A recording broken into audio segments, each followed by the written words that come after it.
All right. Good evening, good morning, good afternoon, everyone. Pinche Al here. And yeah, I had a big scare yesterday with my wife. That's why I couldn't go live yesterday. We had to go to the emergency room. Just want to clear that really quick. She ended up getting the flu really bad and just not feeling good, vomiting, and all the fun flu symptoms. So I had to cancel last night's live. So now we're live again. I just want to give you guys a heads up on that.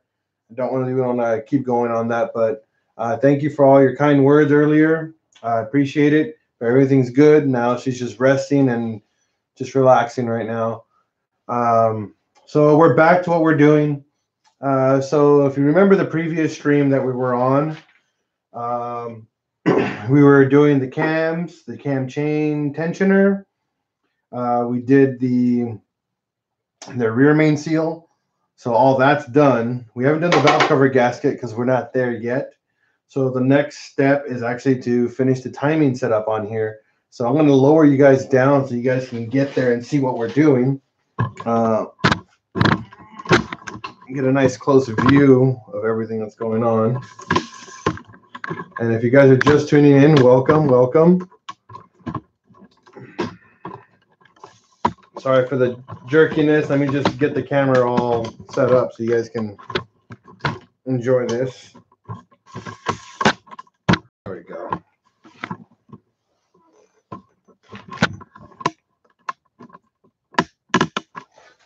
There you go.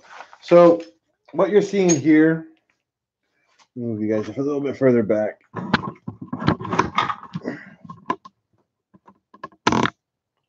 There you go. That's better. So what you see here is the cam gear, the water pump hole. There's two bolts here or holes for your hydraulic tensioner. There's a big hole here or a bolt hole here for your idler pulley. And then you get your crank gear here. So you need to mount everything first. And then last, we're going to be putting the belt on.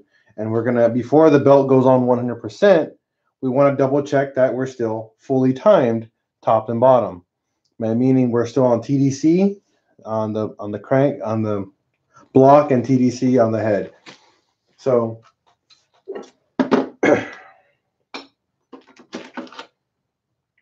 everything that we're going to be installing will be new parts. I do not do old parts when I ever do a timing job. It's just, you're better safe than sorry. And I don't like using performance belts. My friend Steve on his engine had the Gates Kevlar belt. That's a great belt, but the issue with that belt, since it's a really, really, really strong belt and it doesn't stretch, what happens with those belts is that on the tensioner, it puts too much force onto it. And what happens is that you can have a premature failure on that. So we don't want that. We want to make sure this will last him another 70,000 miles. So we're going to be doing everything OEM or OEM style.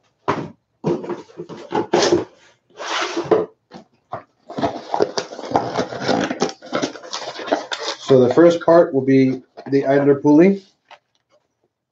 Brand new, spins really, really nice. And that part number for that one, right over here, 100-109-0054. You guys can see that. There you go.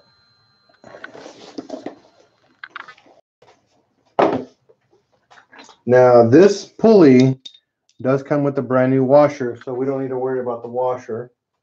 And it also comes with a brand new bolt. So all this doesn't have to be replaced anymore. I mean, reused. So all the old stuff, just put it aside and forget it. This is the new one.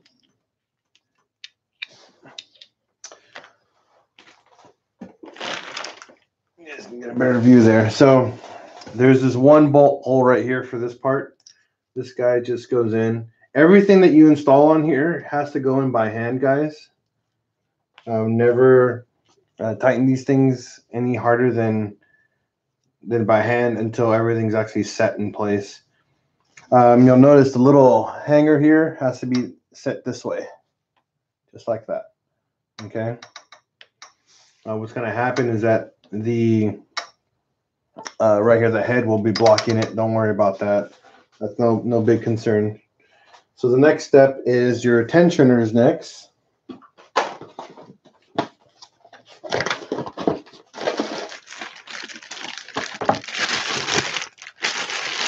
Now,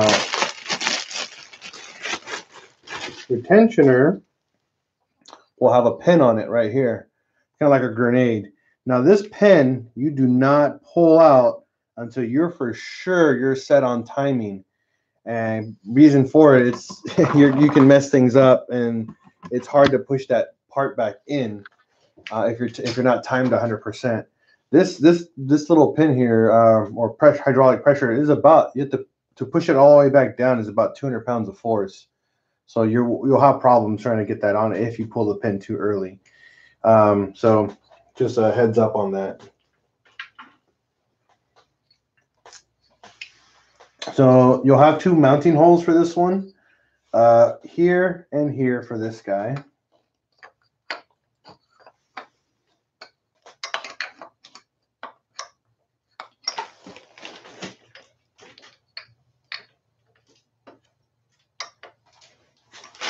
Let's see what's going on here.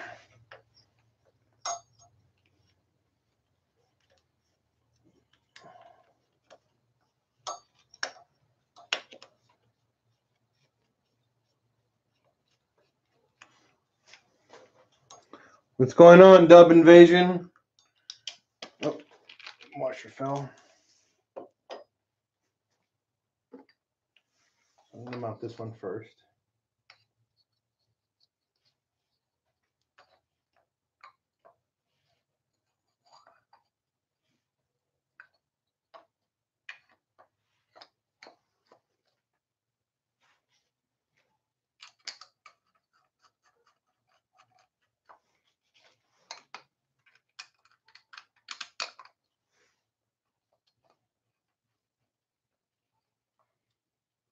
So that's on.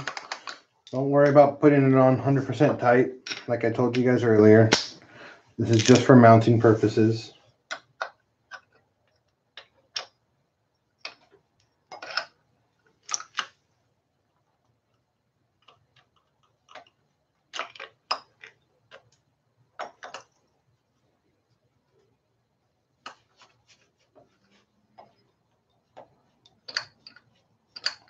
There we go. That's how it should look.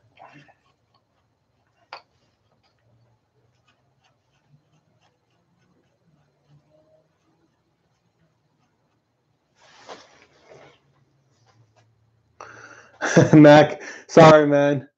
Yeah, Dub Invasion. Yeah, hi, what's up on the West Coast? Well, I guess I'll need to move. Same. You guys are funny. All right, so the tensioner and the idler pulley are set. You're done there.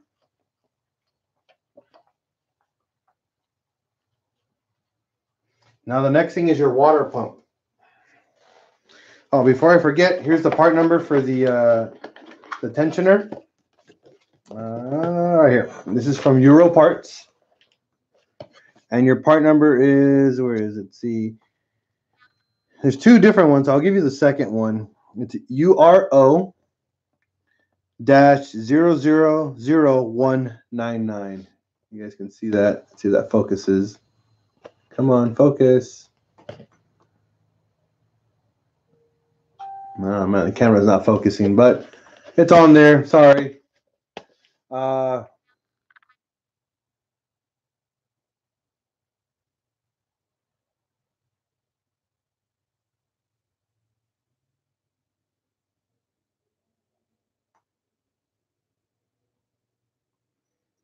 Thank you, Fernando.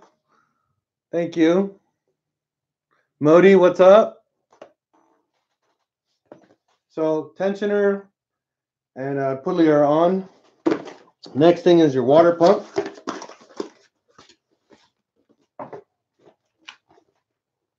Gotta find it somewhere in the box of stuff.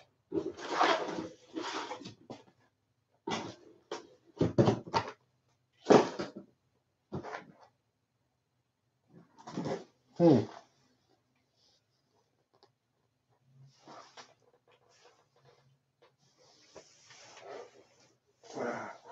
me a second, guys. For Dub Invasion, my manual rack, I actually got it from AutoZone through their other company called IMC, and it's actually a Miley branded rack, so it's actually a good German part. And I only paid $60 for it, just FYI. Where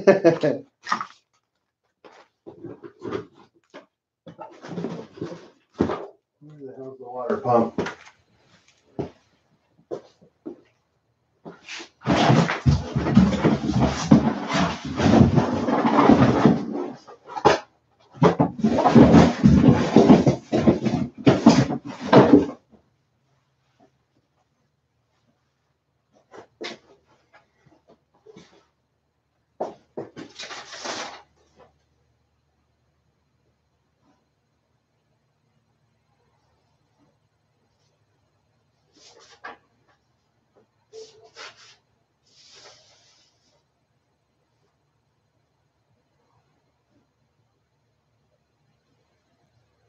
Crap, they didn't give me a water pump.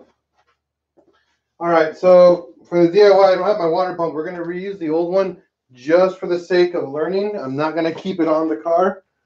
I didn't get, this sucks. I thought I got it in the kit, but I guess I have to go get it later. So this is the old one. Do not reuse your, do not reuse this, just FYI. Never reuse the old pump. But we're only reusing it just for the sake of learning. I'm gonna have to go get the replacement pump tomorrow. I thought I had it in the kit, but I guess not. I just looked at my receipt. Well, this sucks.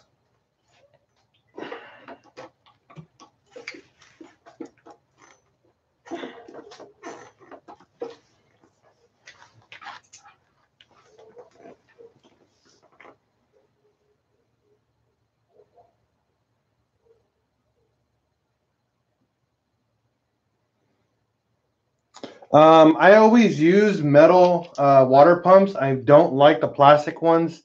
They tend to fail a lot faster than the metal ones. The price difference is actually almost nothing. If you really look at it, there really isn't a gigantic difference in price. So you don't really worry about price on that one. So I just recommend just get the metal one, just a smarter option. All the bolts that are on here, including the water pump, are 11 foot-pounds for torque. We're not going to torque these down to spec, or not the water pump. I'm just going to get everything nice and tight on here.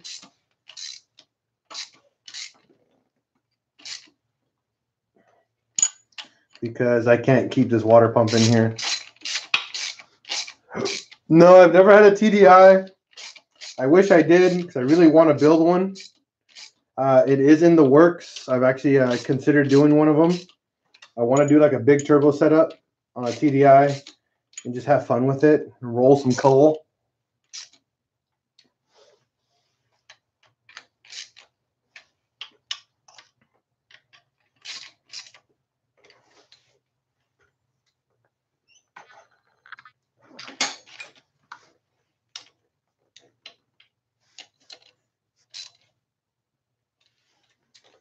This pulley right here, you have to torque that one down to 20 foot-pounds, okay?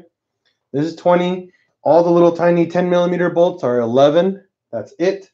So now this is the part where everyone gets scared, is to install their timing belt. I would love to, Christopher. I would love to build you a TDI together. It'd be a lot of fun. Now, if you guys remember with the last DIY I did with Ray, we actually put the belt on to the left and left all the slack on the right. on this part. So what you want to do is make sure you're at least timed on top on your valve cover. And all we're going to do is, all you want to do is go from here, go down, and you just want to set it, because the reason why we don't know if the crank moved or not. So we don't know if we're going to be off by a tooth on either way. So I know we did set it to TDC before we took everything apart, but it gets really cold, things move. So, and I've been moving the engine around a lot, so we want to just quadruple check everything. So this is just for the sake of being, you know, safe.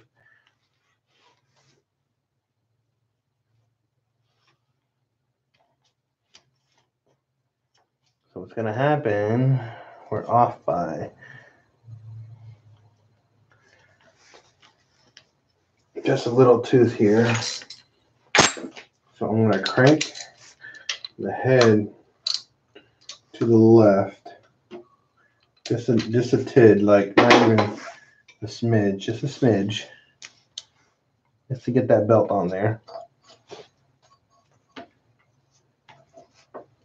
And then move the belt here. Now, what Ray showed me is legitimately just move the belt as far out as you can. And then just pull. I like to pull this pulley out. Make it loose. That pulls the belt a tad more, and it gives you just the amount of slack that you need. Other people like to unbolt the water pump too. That is another trick you can try to do.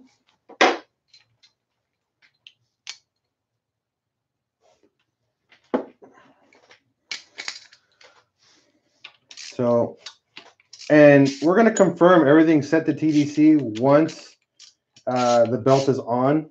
If it's off, I'll show you guys how to confirm and fix everything. Okay.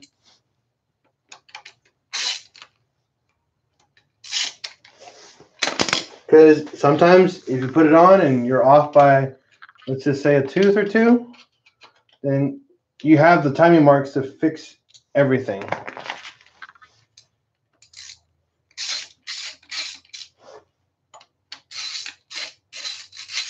So what I'm doing here is I'm unbolting the water pump by about 2 to 3 threads, nothing crazy. And you'll see why. This will give you the angle that you need to get the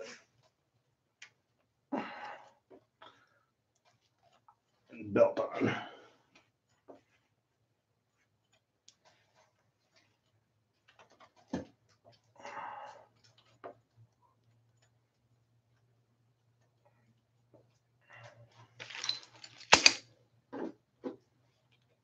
Usually what I do,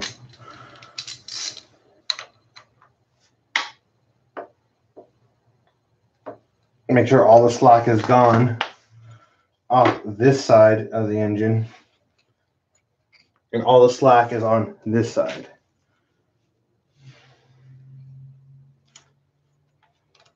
We're almost there.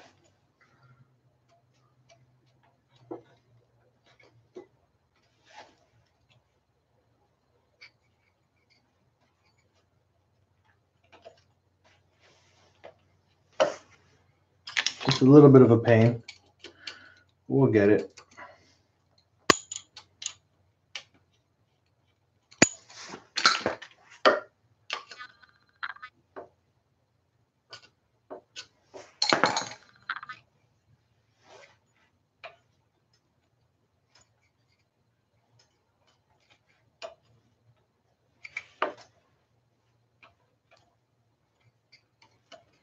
Here we go.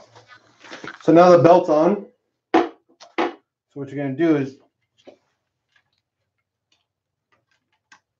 slide everything back into place.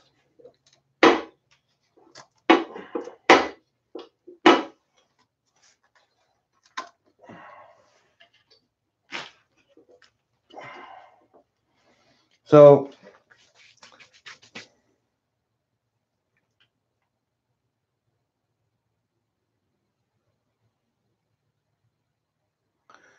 yeah, I mean, it is a pain in the butt to do everything in the bay. That's for sure. But this is just to teach you guys what you're seeing on here. So once your belt is 100% put back on, you tighten everything back down.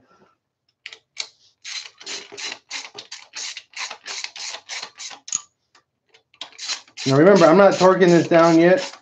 I'm just setting everything back to the way it was.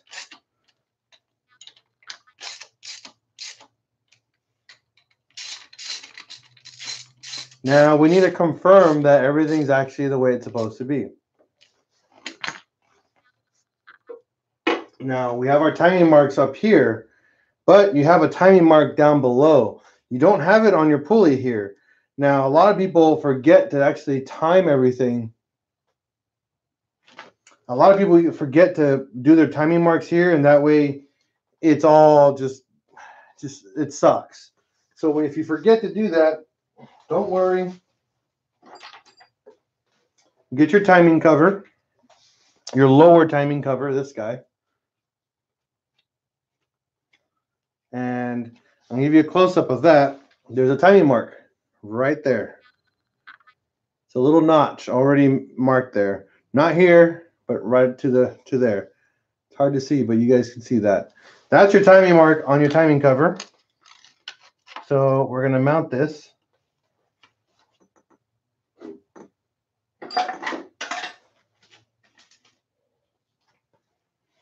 And then make sure you use all 4 bolts to mount this 100% on here, because you do not want to be off at all. So I know this part sucks because it's like redoing all your work, because you got to take it off, put it back on, take it off, put it back on. But it's better safe than sorry. It's your engine, not mine.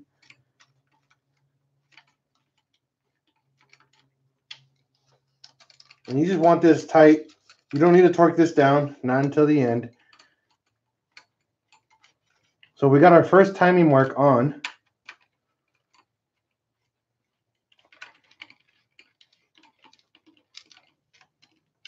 Now we're going to put on our second one.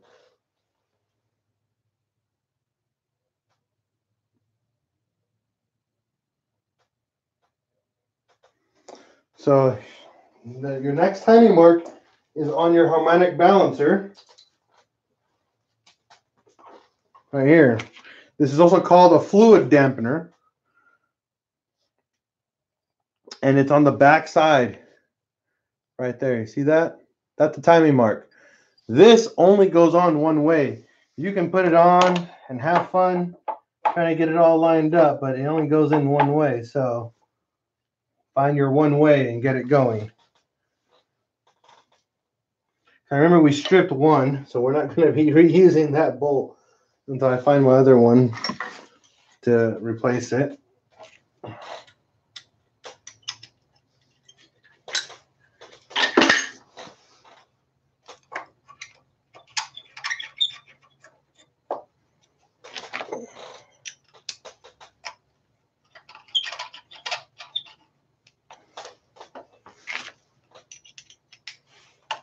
Now, what's really neat, if you guys don't pay attention to this crank bolt and the washer on here, they're actually notched. So the washers on the actual bolts themselves line up the actual harmonic balancer or fluid dampener to a T. Pretty much it's perfect. If this thing's off by anything, that means either your balancer is jacked and that's it. You're effed. You got to go get a replacement one, because then your timing will never be set correctly. All I'm going to do is just give it a little tug. I'm not torquing these down. I just want them on snug before I actually set my timing or double check my timing. Now I'm going to get you guys up close and personal here so you guys can see what we're talking about, okay? The manifold stock, just so you know. I just painted it. So let's come right over here, guys. So you'll see my timing mark on here and here are off by, well, let's say almost half a tooth. But when we go down here, same thing. My timing marks are off by half a tooth. So what we're going to do is that we're going to crank this over first, clockwise, and see what happens.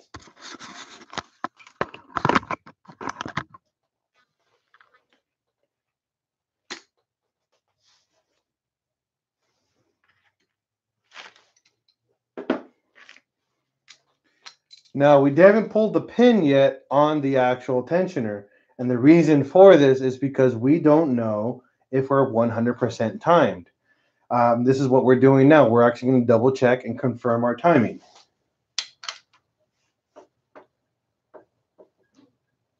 So now I set my cam gear to the actual proper notch.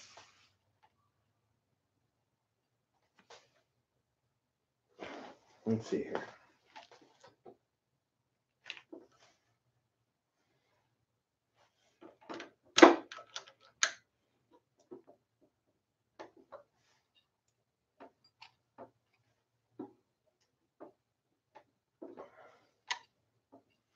And this is what you guys are going to see.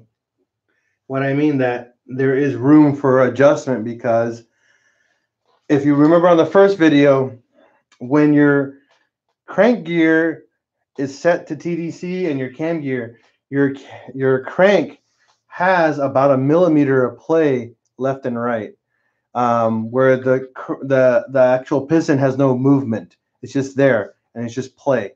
That's when you know you're 100% to TDC. On the head, a little different. You just have to follow your crank, your timing mark on your crank, and that's the only way on your head, to double check that you're actually timed.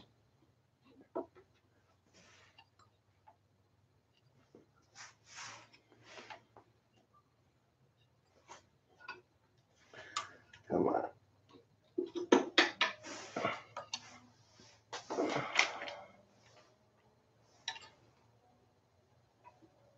All right.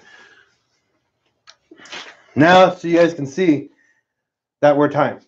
I just tightened the top and I put tension onto the pulley, and that way the belt is actually under full tension and not sloppy. That's how we know that everything's actually set correctly. You see you guys here. Timing mark lines up with the valve cover, 100%. We go down. Timing mark right here lines up with your fluid dampener, aka hydraulic balancer, 100%. We are timed. It's okay if you like it sloppy, man. Sometimes we do. So if you guys want to confirm this 100% that this thing is fully like you're like still unsure, crank the engine 2 full rotations. So guess what we're gonna do? We're gonna crank this sucker 2 full rotations, and then we'll confirm our timing. This is your second method confirming timing on your engine, which is, like I said, this is way more important than anything else you'll ever do on your car, if you're ever going to be doing anything on your car. Because timing, if you do it wrong, you can literally just break your engine within like a couple seconds. So I'm going to strap this guy down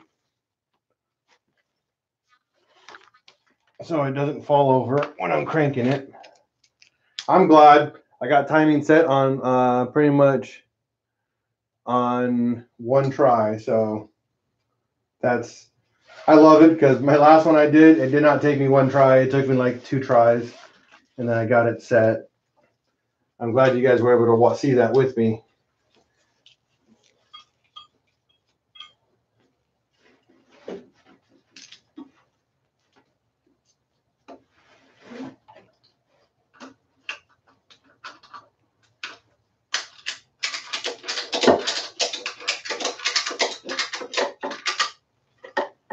All right, so we're on here. Remember, clockwise. Do not crank your engine counter. You can damage things. So another way that you know that you're timed 100%, you can turn the engine twice around and the valves don't hit the pistons. That's another way you know. So right now we're going one full rotation. So that's one. So we're marked. Our timing marks are actually line up again on one full rotation. So now we're on rotation number 2.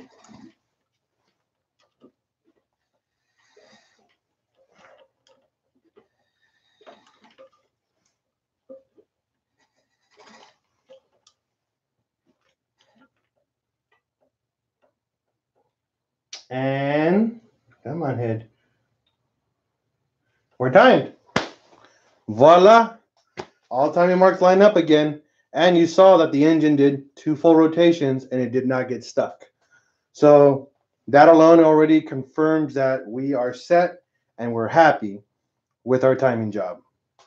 Now I got to take all this apart. Not all of it, just because I got to take the crank gear off, the cam gear off, because we got to do the seal on here.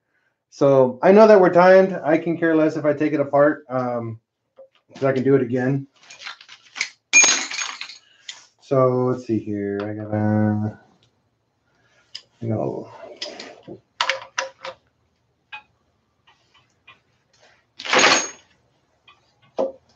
Okay.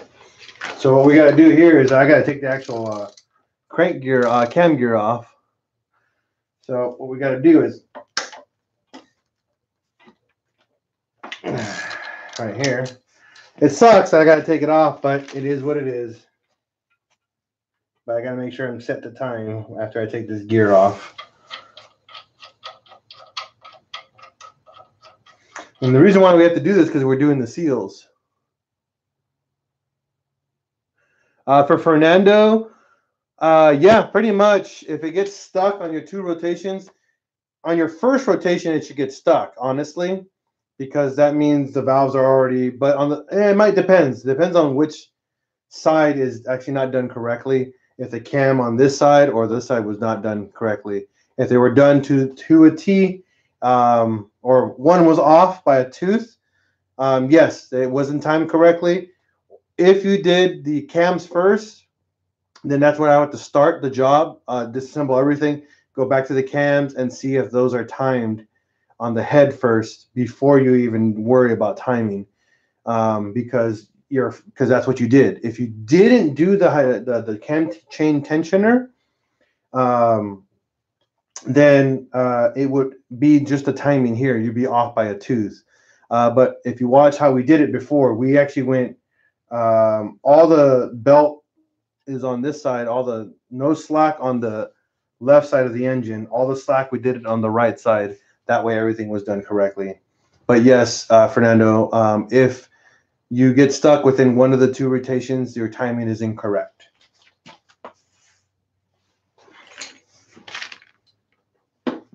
But my timing came out perfect and flawlessly on one try, which actually, like I said, again, has never happened to me. So I'm very glad that actually worked out great live.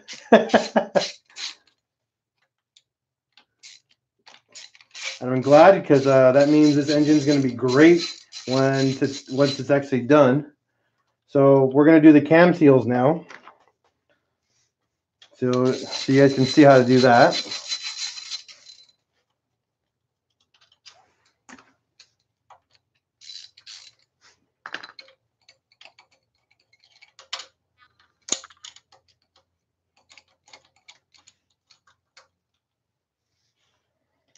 Yeah, that's right, Dub. We're not using that water pump. Never reuse old parts, especially on timing. It's so not a good thing to do.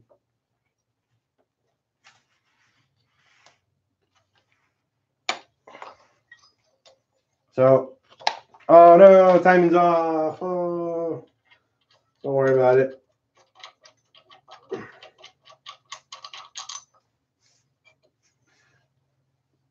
So I just pulled the cam gear off. You'll see here, this is the cam seal. I pried it off prior to this, but you'll see there's two of them. You have a cam seal on both sides. These are extremely important to your DIY, especially when you're starting resealing an engine.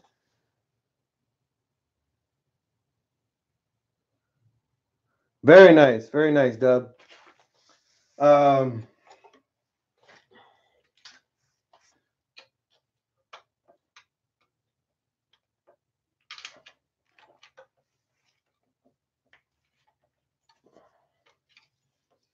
So this is coming off because we're not reusing this junk. You guys can see that. No. You'll get my replacement one tomorrow. So what's really crazy about cam seals is that you got to be very careful, because you can score or scratch the area and then create yourself an awesome oil leak that will never stop. So be careful. So all you need to do is wipe the area down inside here and over here. Get a nice very clean rag or a microfiber cloth and just clean this guy. No harsh chemicals, nothing. Just a nice clean rag and clean it. That's it. Make it clean, you're done. Yeah, exactly. You damage it and you're done.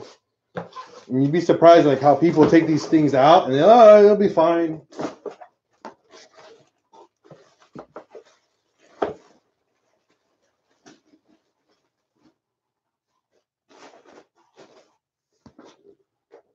So a lot of people have a lot of different ways of doing these cam seals. I have one way, people have another. There's no wrong or right way to do these. So yeah, that's pretty much exactly how I get them out. Or if you know how to get underneath and just pull them out with a flathead screwdriver, they pop right out pretty easy. These don't have the install tools with them, so there's a different way to do this. You need to find yourself a socket that matches the size of this hole. Okay. A lot of guys will put oil in here. Do not put oil in here. These seals have to be dry when they're installed on the top and on the inside. These are dry installs. I see people who dump oil on them just to make the job easier. They will leak. They're supposed to be dry. So number one, what you want to do is slide your seal in. Okay. By hand is legitimately just push it in by hand as easy as you can. And there's no, just take your time. Once it gets really hard to push in, leave it alone and find yourself the socket that fits over that hole. That does not fit. I'll be right back. I'm going to find one.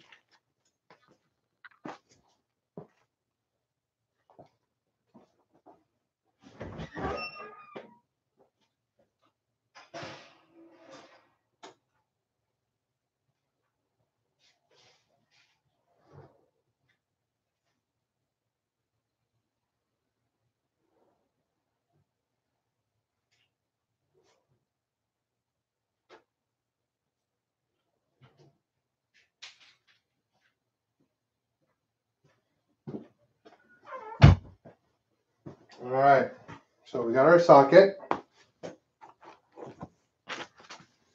Now, I bring axle nut sockets, because they're probably the easiest and the biggest you can find. Find one that kind of goes to the rim. This one. This one I have, this is a big boy, a 35 millimeter socket. Okay. Now what you're going to do very, very lightly. You're gonna tap it. You're gonna tap it in. Just tap it in. All right, guys, tap it in. Now, what you're looking for is for it to not go further, okay, than the nice machine surface that's here. If it goes further in than that, you put the seal in too far and it might fail on you. It's got to be nice and flush. So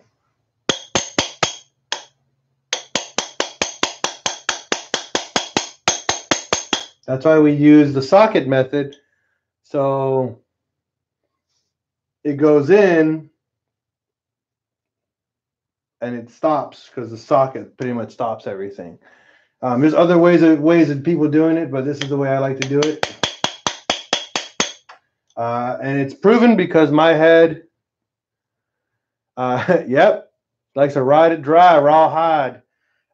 My head hasn't leaked, and I've had it over a year running, so I know for a fact this method works. It's already proven.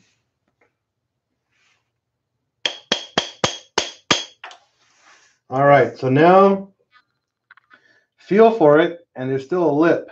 I can still feel a lip all on the sides. So that means we got to go a little bit more.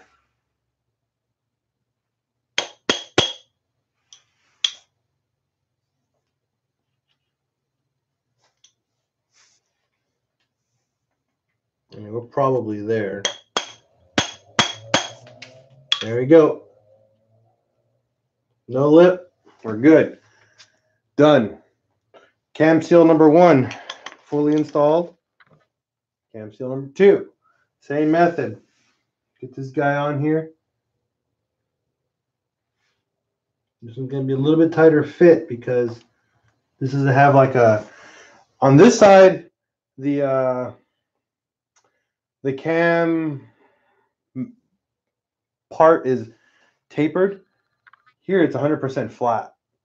So this is actually difficult to, this is a lot harder cam seal to install. So what we need to do is kind of finesse it nicely. There we go.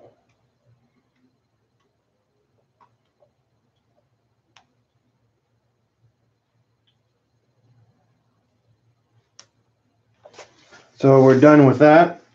Now we're going to tap it.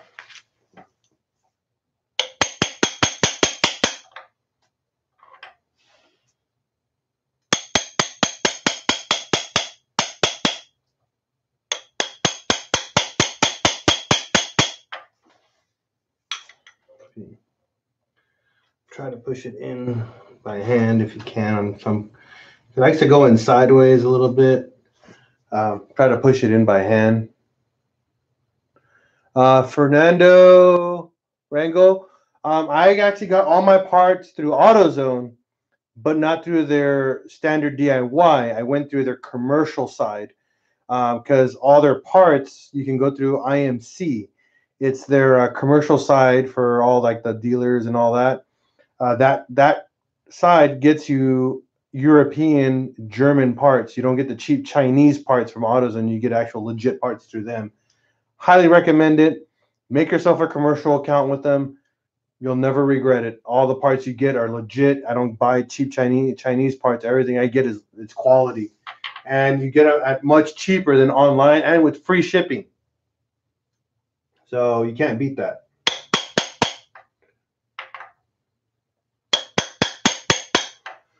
You can pick them up at the store, have it shipped to your house, or now they actually deliver to my house since I buy so much from them.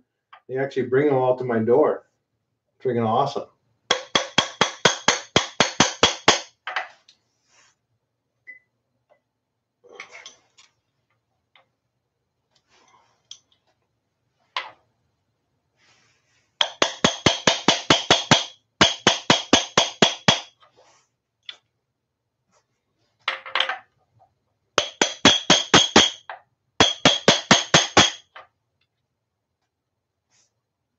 I have a tiny, tiny little lip that's not staying.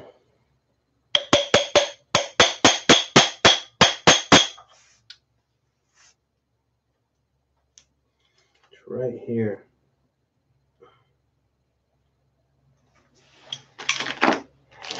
this will work.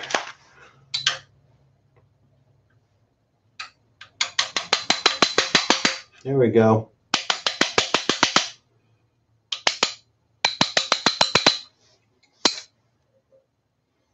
All right.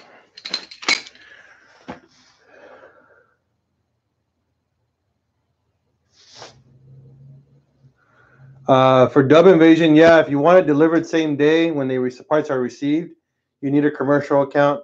It costs you absolutely nothing. It costs me nothing. You just got to buy stuff. That's it. So cam seals are done. You're welcome, Fernando. So now let's get it back together.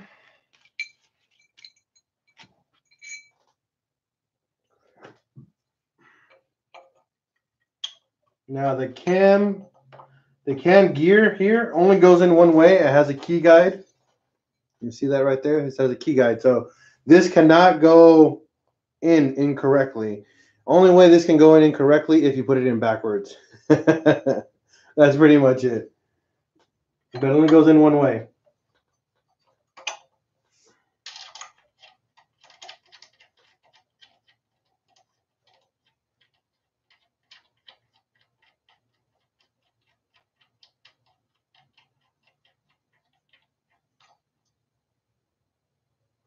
Now this bolt goes on at 48 foot-pounds, just FYI. That is the stock torque spec for this.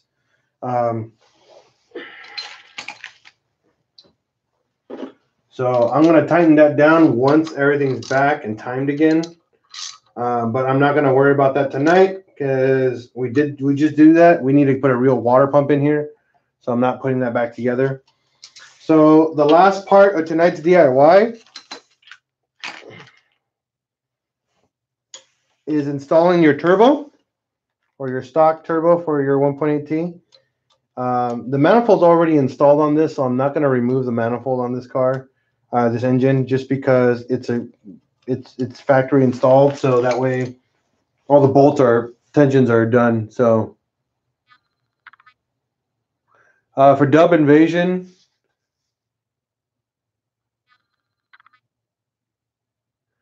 no, you can use the factory AEB head stuff. You can if you want to an AWP. It doesn't make a difference.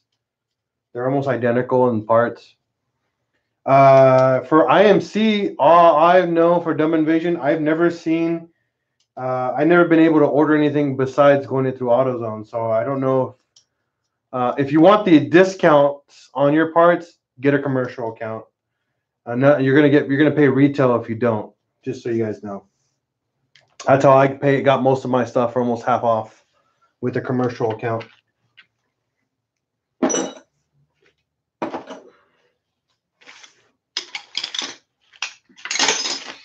So now we're going to go to the back side of the engine.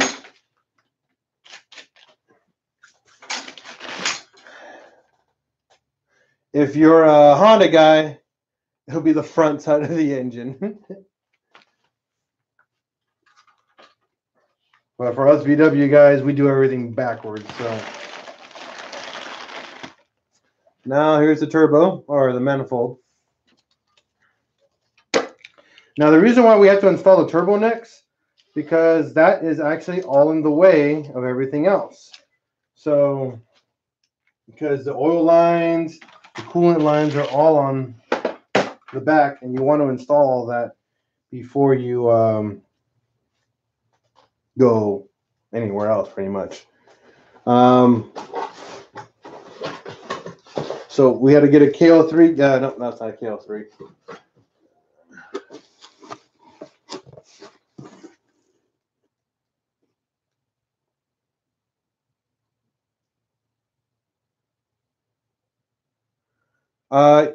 For Ryan, you want to time your cam.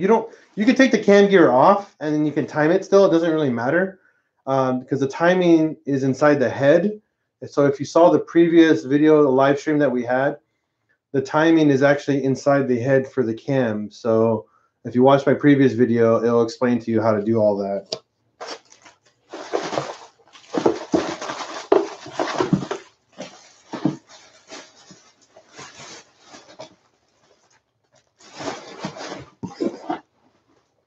All right, so KL3 turbo gasket. Can't reuse the old one. They're multi-layer steel gaskets, so you can see there's like about 4 pieces of steel in here. These gaskets only go in one way.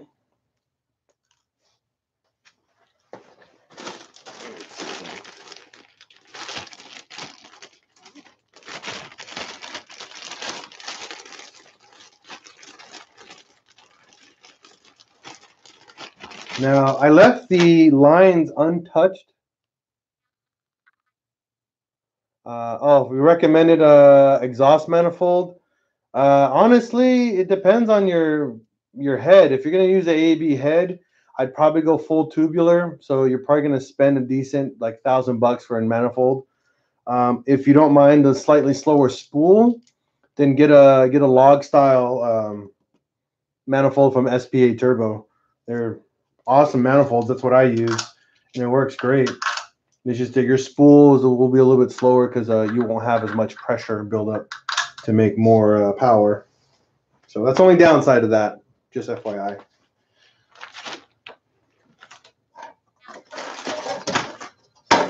All right, so here's the turbo.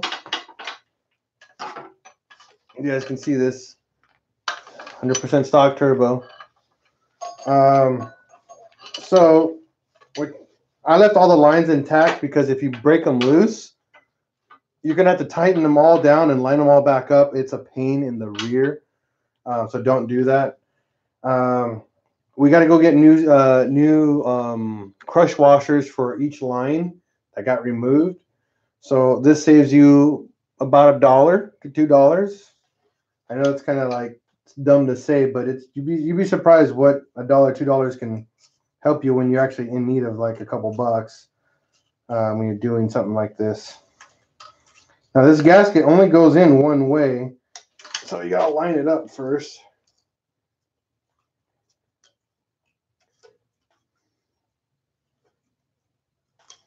There we go.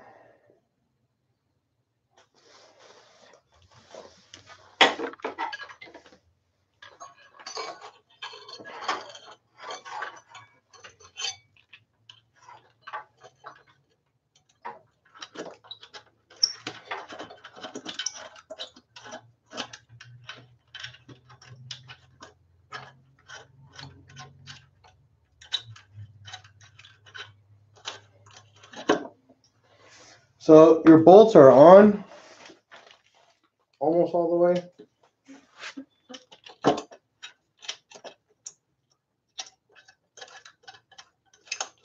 Now I'm not torquing any of this stuff down. I just want to show you guys how easy this is to get done when it's out of the car. A lot of you guys are asking me, oh, how can I do this in the car? If you see the amount of work is involved in doing this, you will greatly appreciate the fact that you took the engine out and did this with the engine out of the car.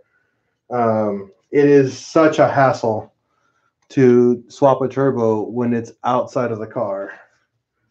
I mean, in the car versus outside. So this is not going to be torqued down yet. We're going to leave it alone. So I can show you guys what we're looking at here, okay? So you got your 3 bolts on top. You got your 4 bolts on the bottom for your manifold, for your downpipe. You're going to have a banjo bolt that goes here. You need 2 crush washers for that. You have your oil return line right here at the bottom. You need the gasket that goes here. So we're going to get that later. And then you have your oil feed line that goes all the way down to the front of the engine.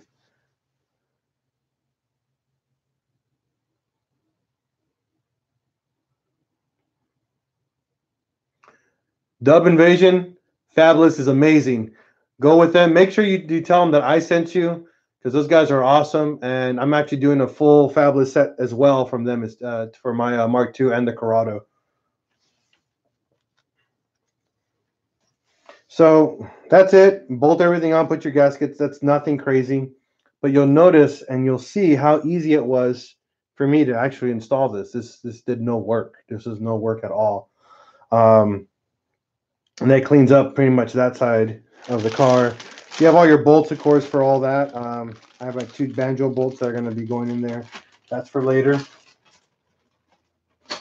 So the next thing is, once you get that Fabulous is in Canada.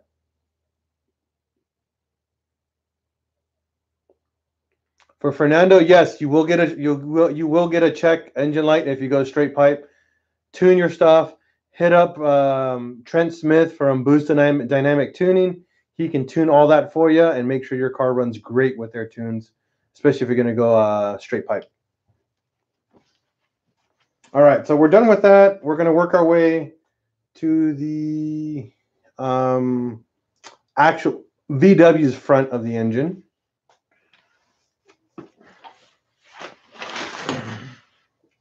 So now we're going to turn this guy over.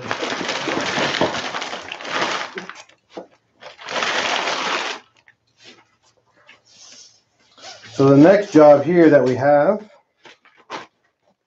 is, you'll see, here's your oil feed line. There's a bolt that goes to that, holds that line in place. And there's 2 crush washers that need to go here. You see all the bad corrosion on the oil cooler. We're going to need to replace that oil cooler. So we're going to put a new oil cooler on this engine. I'm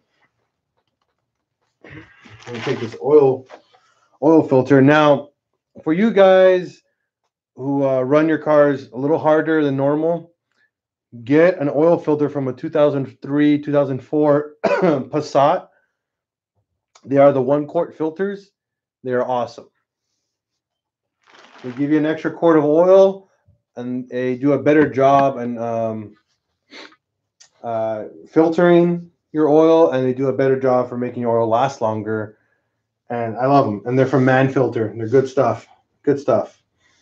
So the next job here is that we're going to be putting a new oil cooler in here.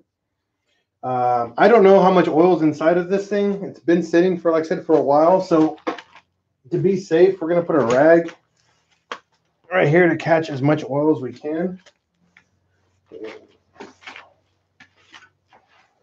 We're going to take this filter off. And there comes the oil. There you go. Now this hasn't been drained, so this sucker's full of oil. So what I'm going to do, I don't want this to fall and make a mess. So we're going to, I'll be right back. I got to go dump this. So give me a couple minutes, guys. I'll be right back. Take a break.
All right, I'm back. I just dumped it over there in my my oil can. All right, let's see.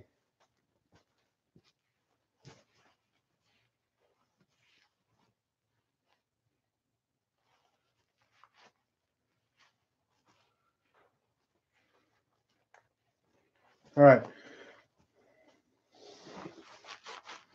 So now there's a nut underneath here, and I'm gonna break it off to show you guys. Oh,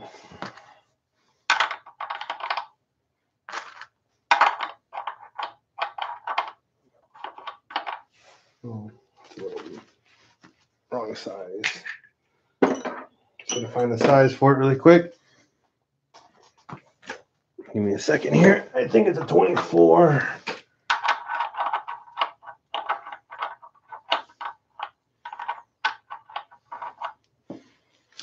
No.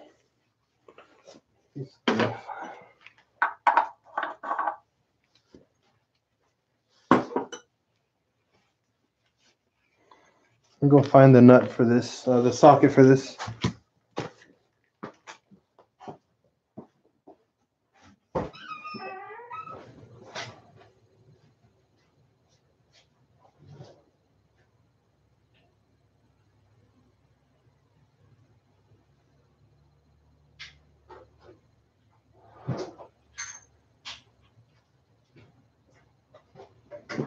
I don't remember exactly the size of the socket, but I know I have it.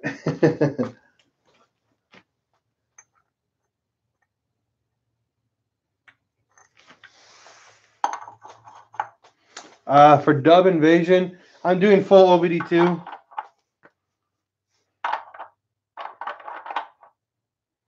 Okay, I think it's this one, but I'll confirm it. No, it's this one. It's a 27 millimeter. So, since this engine has about 100,000 miles, you want to replace your oil cooler. It's a smart thing to do, just because it's oil, a lot of corrosion, and it just saves you a lot of issues down the road. So this is the nut. It's a little tiny one. Well, not tiny, but a little thin one. You guys can see that. Super thin. And then should just come right off. Let's see here.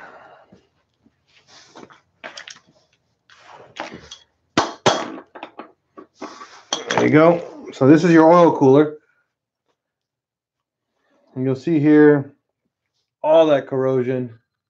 Not good. Oh, there's some water.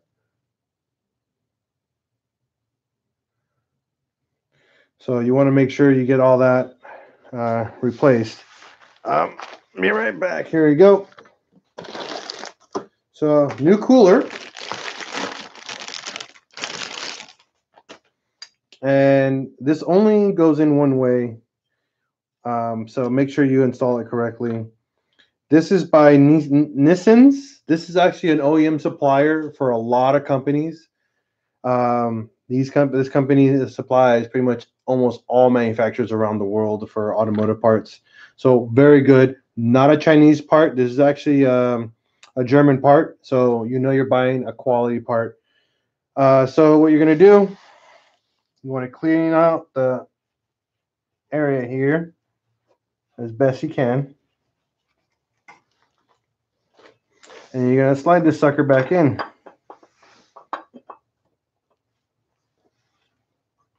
You're going to hand screw in the bolt, the nut I mean,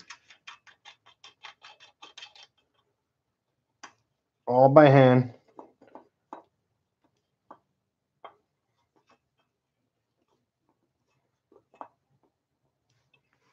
Okay.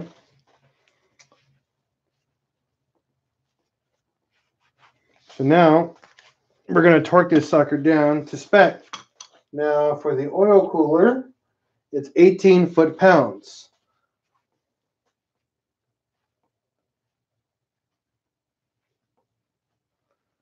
For Fernando, I did, and then the car caught fire, and then I haven't done the most recent one. And actually, I'm actually doing a new one soon with my trailer. So you guys can see the full video of the trailer and everything. So I'm going to be doing that soon. Just be patient.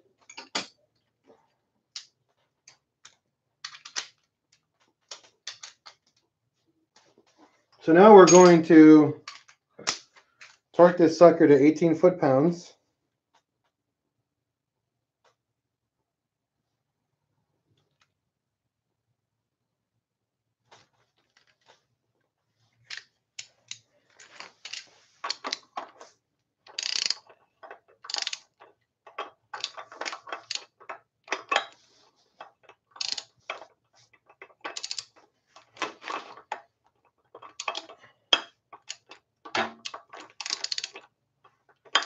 I hate doing this one. That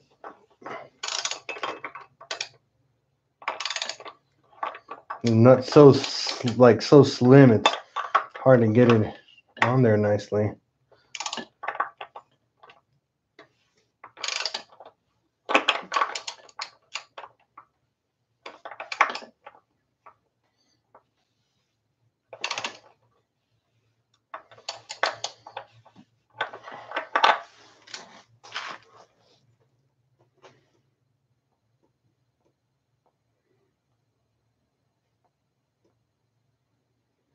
For David, two ways I've acquired my my knowledge for repairing Volkswagens or cars. Number one, I went to school. I took 2 years of automotive general repair. I actually got most of my ASC certifications. The only one I failed was for automatic transmissions. If I would have passed my automatic transmissions, I would have been ASC Master Tech by now. But I don't really care for. I went to school for my own personal gain. It wasn't actually for a job or anything. Now, for fixing cars, like doing very specific work, yes, Bentley manual is the holy grail for any car that you own. Own a Bentley manual, not a Haynes. Remember that there is a difference between a Haynes manual and a Bentley manual. Everything I'm doing is with the Bentley manual. I follow everything to a spec, and I memorize. I literally take my Bentley manual and when I go make a poop, when I go drop a deuce, I just sit there and read it and learn new things about it, about my car and about other people's car.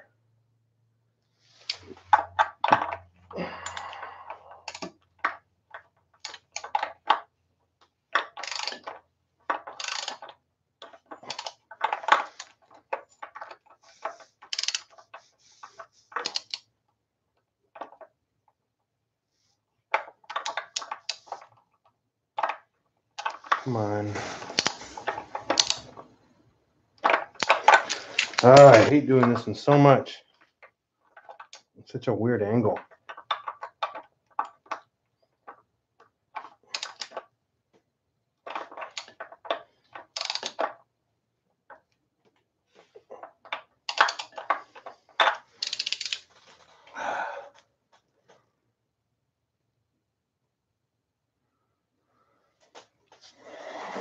Let me get down here.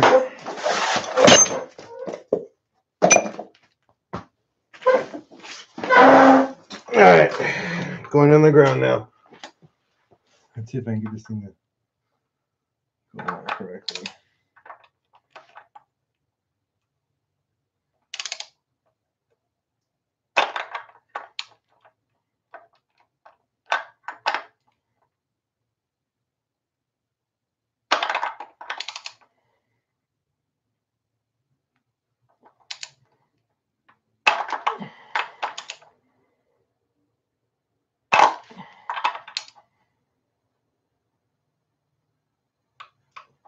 There you go, 18 foot-pounds.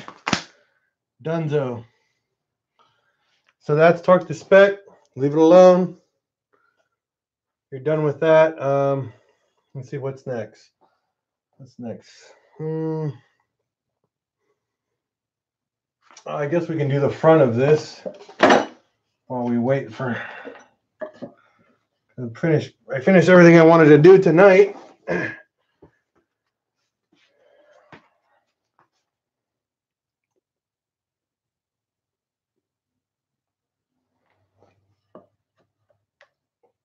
You guys want me to keep going?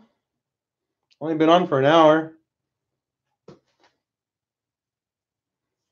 For Fernando, you get one symptom or two symptoms of a bad oil cooler. Number one, you will get oil in your coolant. That's number one if it fails. Number two, the O-ring around here will start seeping. It's actually pretty common if this O-ring fails that you install that's on top. Here you go. This O-ring right here. It's all like rock solid now, but yeah, that O-ring likes to fail and it'll just start seeping. Yeah, oil in your coolant is a pretty common failure. That's why I don't even want to risk reusing this one. Just because it's an older engine. It's just better safe than sorry. I mean, for what, I think $70 I paid for this. Can't complain.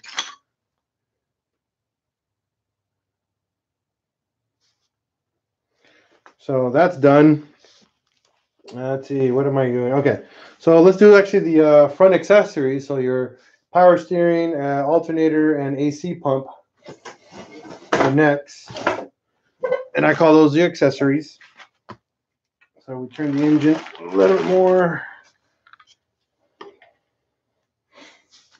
So,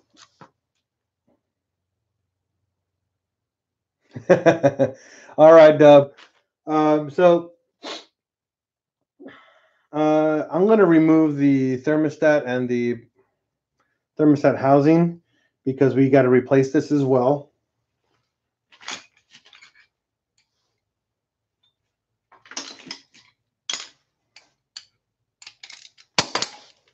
So what I do during your build process, this is all your stuff that you want to pay attention to. Anybody else other than Dub wants to keep me going?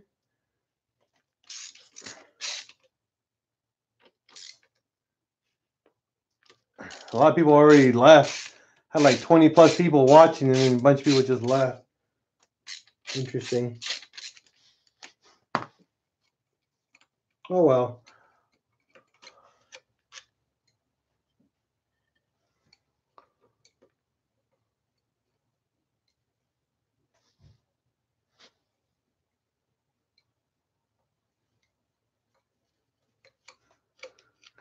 All right, guys, I'll keep going.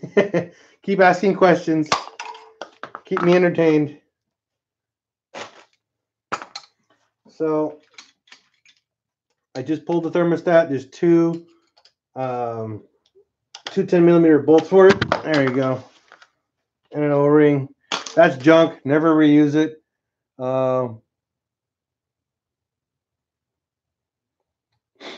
Never reuse that.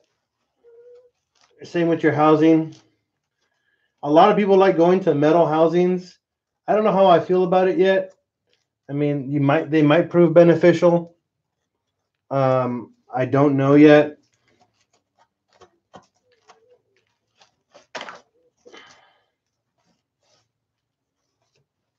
So what you want to do when you pull out your housing is clean this area up as best you can. Make sure there's no giant chunks of rust in there. You're good. Put your two bolts back in until you get your new thermostat and housing.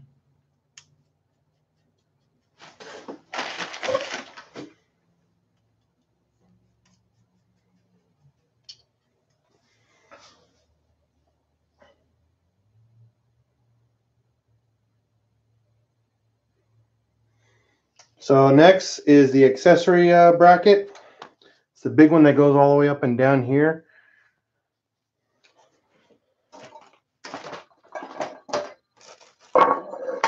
This guy.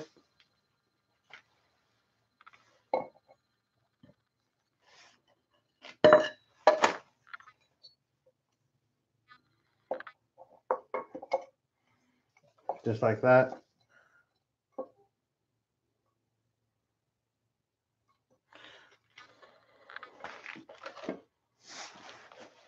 Let me find the bolts for that. These are the flywheel stuff. Sorry guys, I'm in the way, but trying to find parts.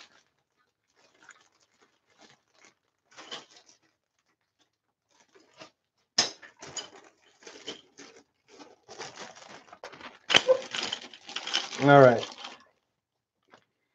So they use these long, funky bolts.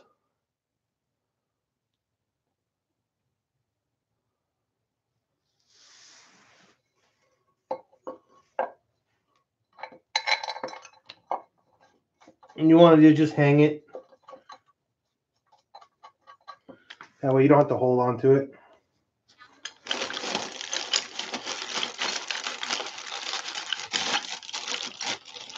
Now there's a bracket that goes. There's this bracket. Okay. This one mounts here and goes right behind the intake manifold. Most people don't reuse that bracket. I never reuse it. I just throw it away. I don't know how my friend feels about it, so I'm just going to leave it there.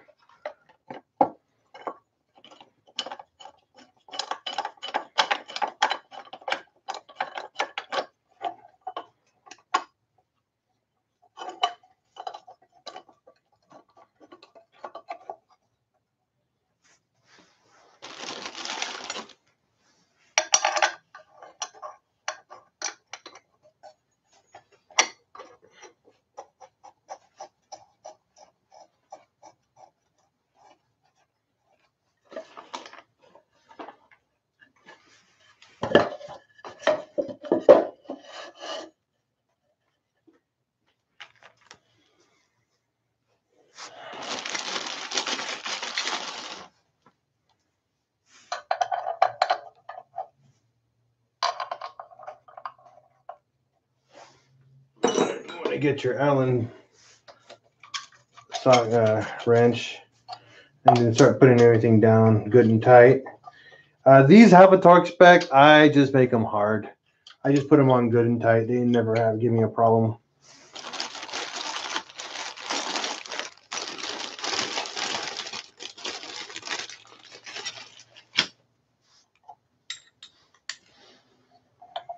There's a total of 6 bolts, just so you guys know when you guys take this one off and put it on.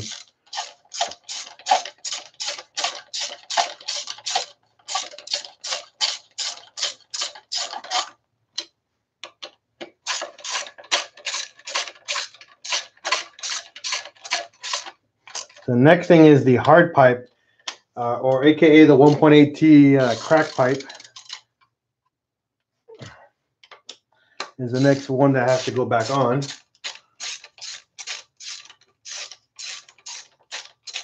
So I definitely recommend getting that installed before you put on your accessories all the way.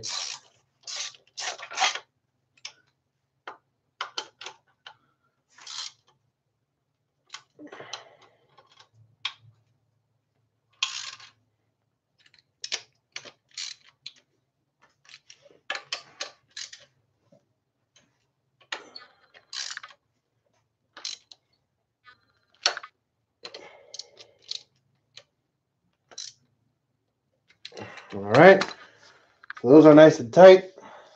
Make sure these are all good, lined up. So now your hard pipe or your hard coolant pipe is next.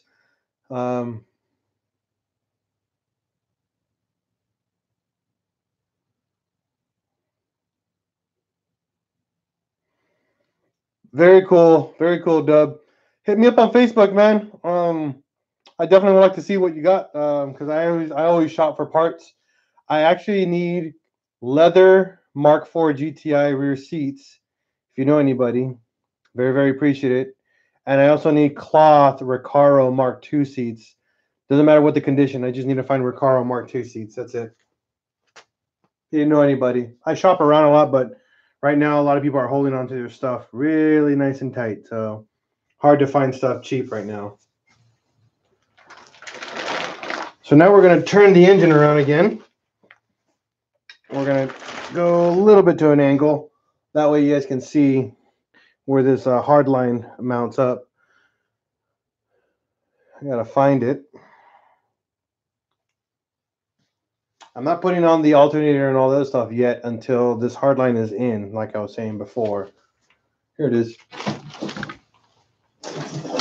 Now, I left all the old lines on here because I'm not going to change it since we're keeping all this stuff. If it were me, I'd delete most of this stuff and modify it and make it work the way I want it to work, because I don't like the factory stuff.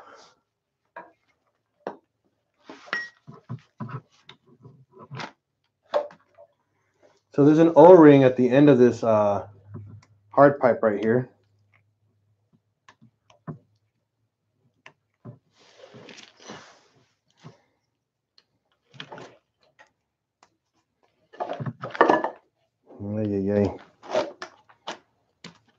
Right here. You cannot reuse that once that O-ring is removed off an old car. It's a one-time use part.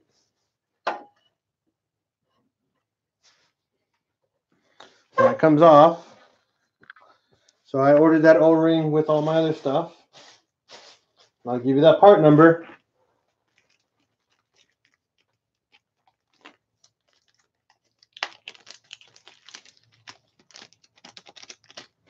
Well, we can talk later, Dub. Hit me up on Facebook, please. It's actually, if you hit up my homepage on my YouTube channel on the upper right-hand corner, I have a Facebook link right there. Here's the O-ring. Oh, sorry. There we go. It's the O-ring we need. Part number for that guy is N90365302.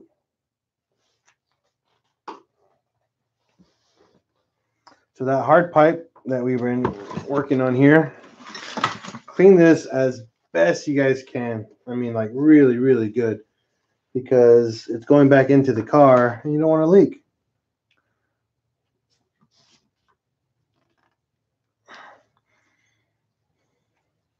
Now, some people like to put a little bit of oil. You can definitely just dab and you want to dab a little bit of oil on the O-ring. And all you're trying to do is just so you can slide it in a little bit easier. Not much. Just like I said, like very, very minimal. Okay. So now this oil line needs to move out of the way for the moment.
And what we're going to do is we're going to try to,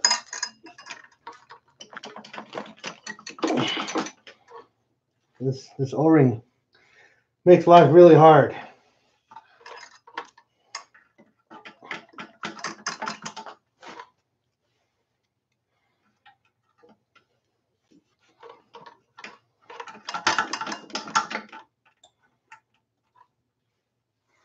And you're going to feel the actual O-ring go click, like snap into place. That should be it.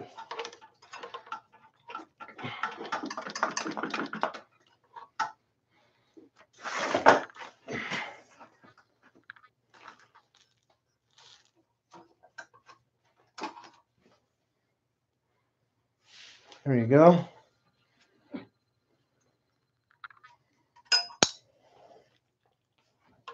Now this is all mounted and in place. Your oil return on your coolant lines for your oil cooler. There's two of them here.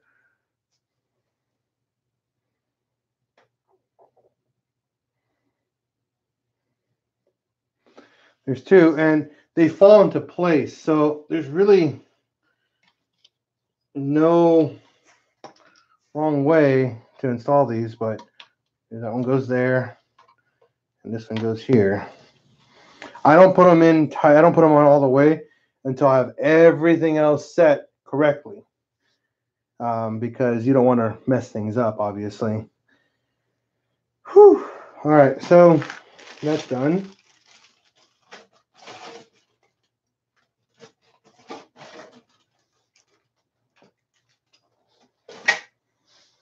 Let's see here.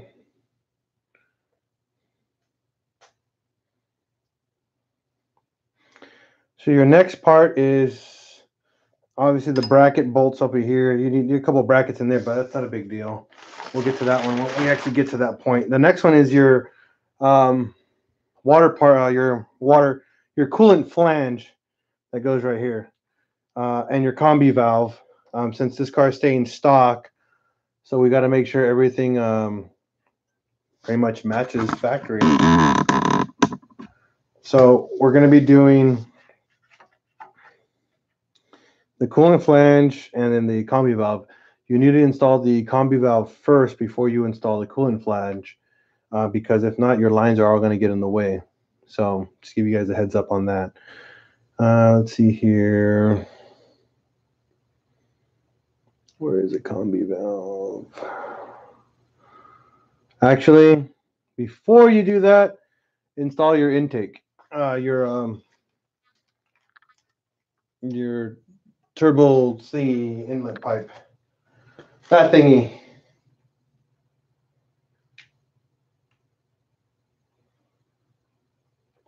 Go for it, Marvin. Ask away. That's what we're here for. We're here to ask and learn.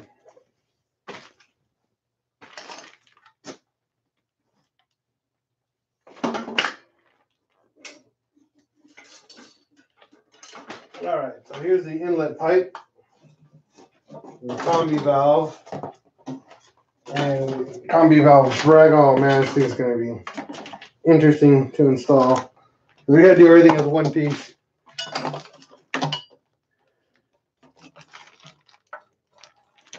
So this part's easy.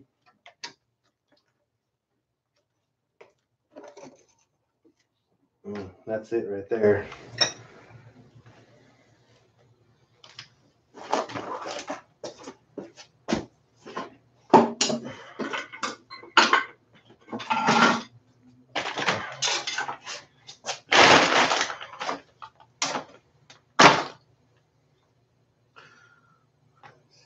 Here's a little bolt for that one.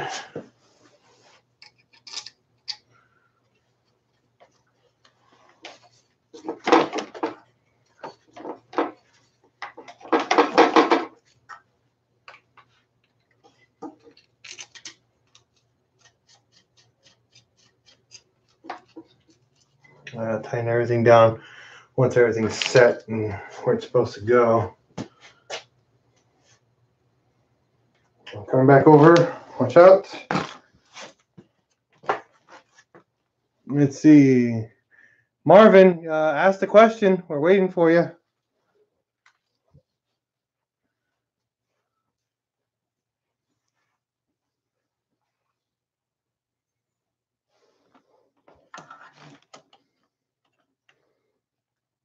So now, here's the disaster of your, well, my 1.8 T went going up. It won't go past 4K. It feels like car cuts fuel and reaches the RPM. And for Kentucky music, that sounds it's what it sounds like is that he's in limp mode. Yeah, see if you have a check engine light. If you don't have a check engine light,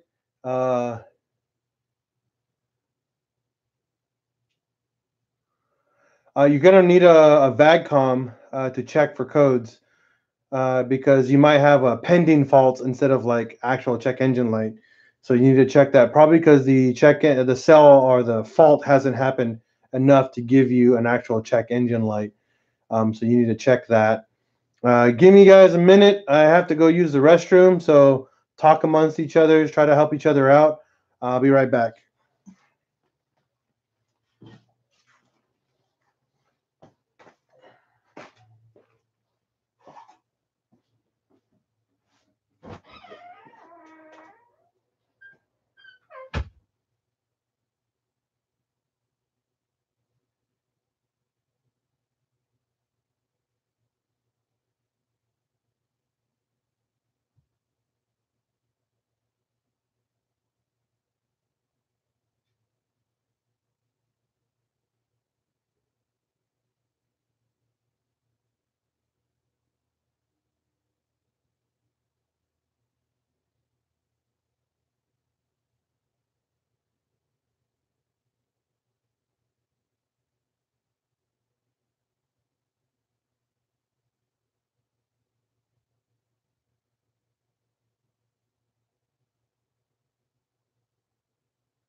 All right, guys, I'm back.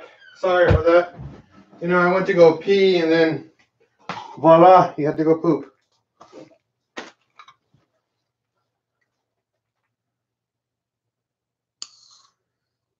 You got it, Marvin. Good job.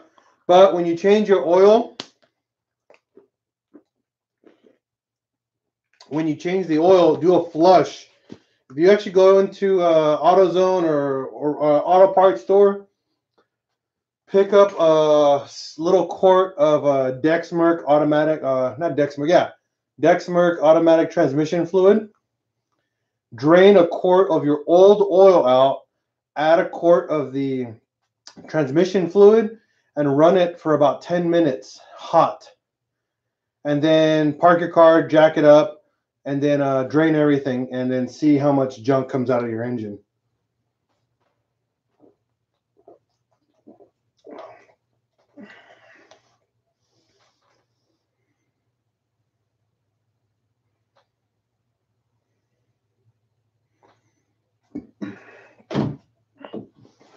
That's just wanted you so you guys know.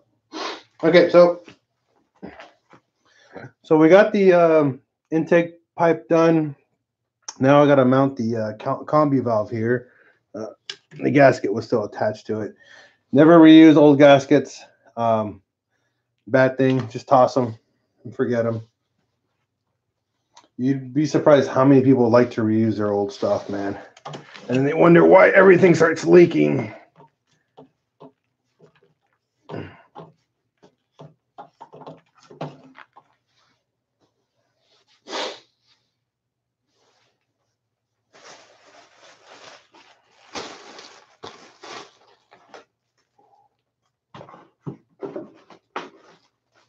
Got a new combi valve gasket. Part number for this guy is 124.050. Good job, Marvin. Yeah, Volkswagens, you're going to learn really, really, really quick. They're not cars for beginners. However, if you do get one, they will teach you how to become a pretty good mechanic within like the first 2 years of owning one. Now, I'm not saying that they're bad cars. They just require a little bit more finesse and maintenance when you own them. And if you live in a state where if you have no smog laws, use a lot of my DIYs just to start deleting everything off the engine, and then you'll have less problems. It's kind of crazy how that works. All right, so now it's on the combi valve here. And this valve is kind of funky because there's all these lines attached to it. So you want to be careful.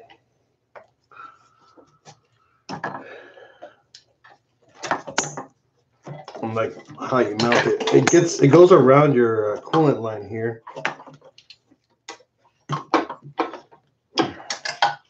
Just like that.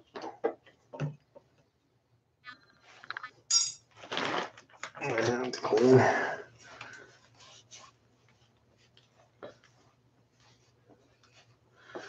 That's awesome, Marvin. Thank you for enjoying what we do. And I'm glad I could help.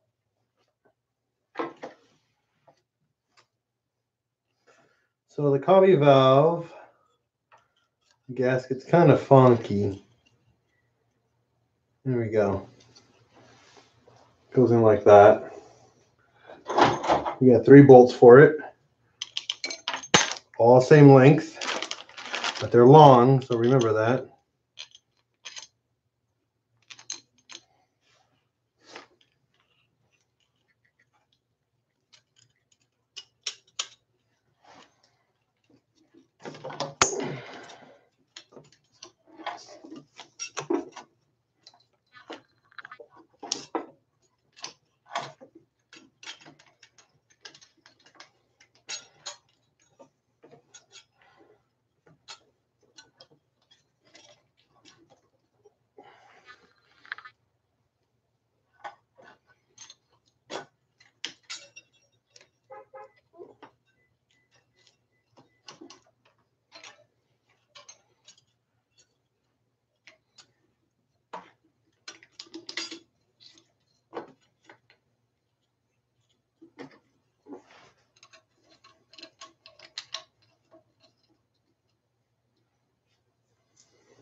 So what you want to do, like I said, you want to do everything by hand.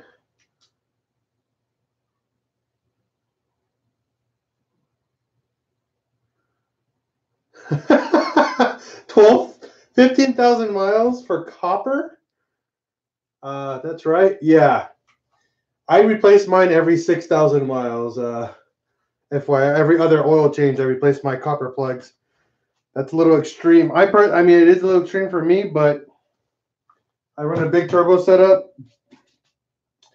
and you go through plugs actually pretty quickly, surprisingly.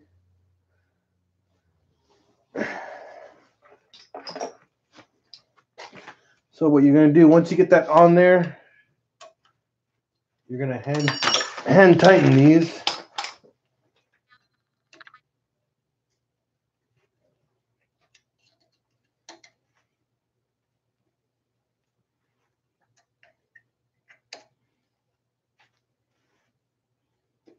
It won't even let me. What's going on here?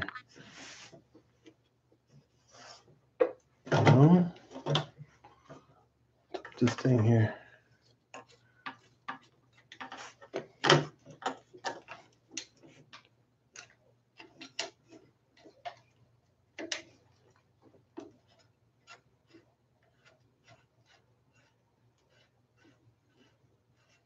There we go. Weird. So you have these lines that go on top for the coolant. These lines that go underneath. Manifold for smog. This is your intake pipe. That's your combi valve pipe.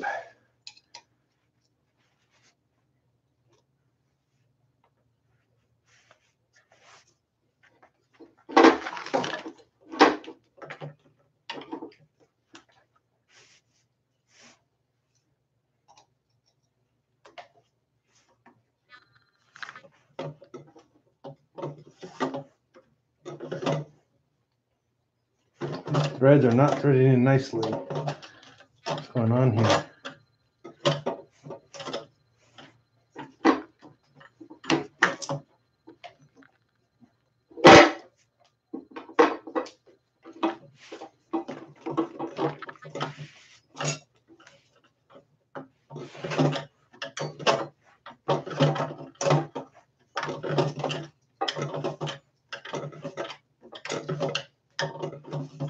There we go.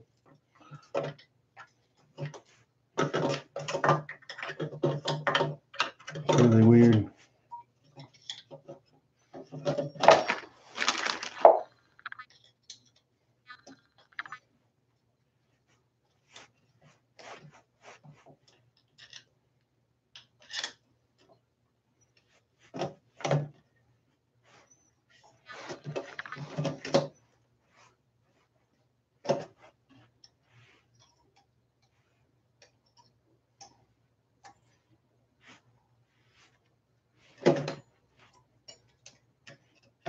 This one loose again.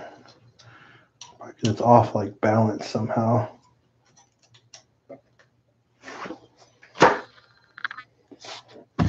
Move you guys over here so you guys can see what's going on.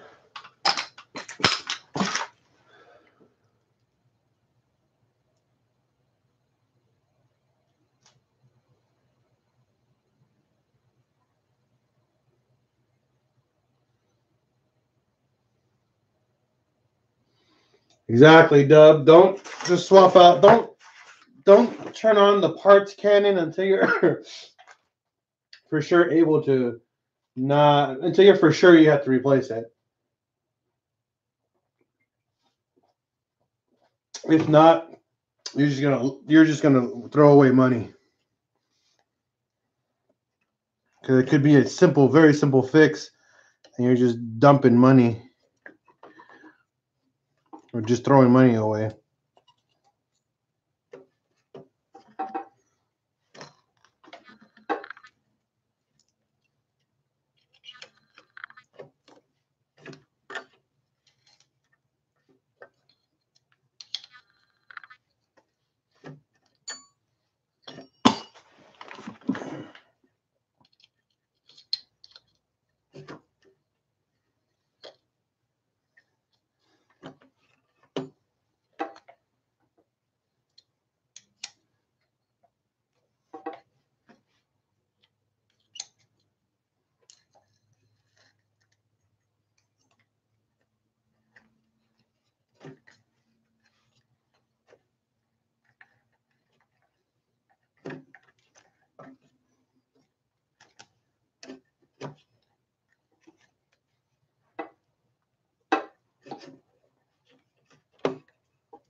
weird. This bolt is getting caught on the actual, like, not on the head, but it's getting caught on the inside casing of the.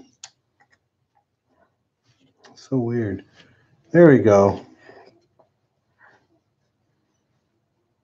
So weird. It's getting caught inside the actual, like, I don't know how to explain it, but it's getting caught on the metal, not the head. I thought I was getting cross-threaded, but it's not. It's running just fine. But then it gets stuck. And if it's your fuel pump, don't worry, it's a cheap fix, man. I have a video to replace that. Very, very easy to do. You do it in a couple hours.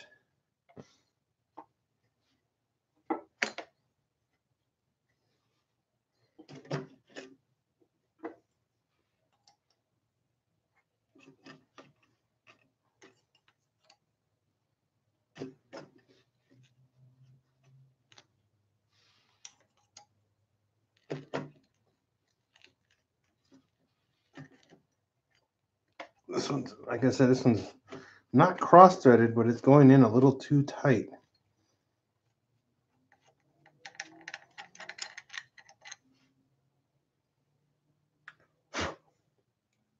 Very weird.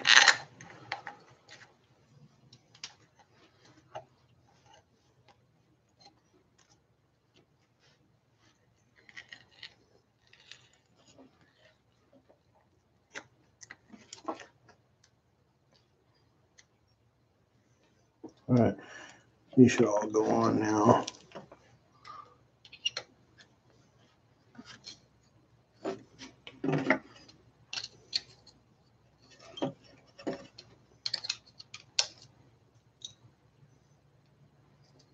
Okay. Very weird. Hey, Al.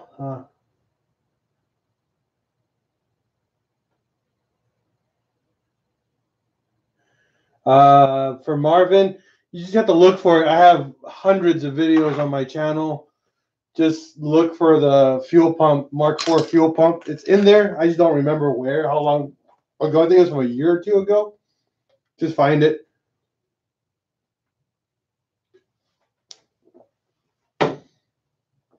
I wish I could point it to you and be like, oh, there it is right there, but it's not. I'm sorry, not that easy. Okay, so now combi valve is installed, new gasket and blah, blah, blah, blah. Let's see here. That goes there. This is not as exciting because it's not aftermarket. A little boring when it's stock, but it is what it is.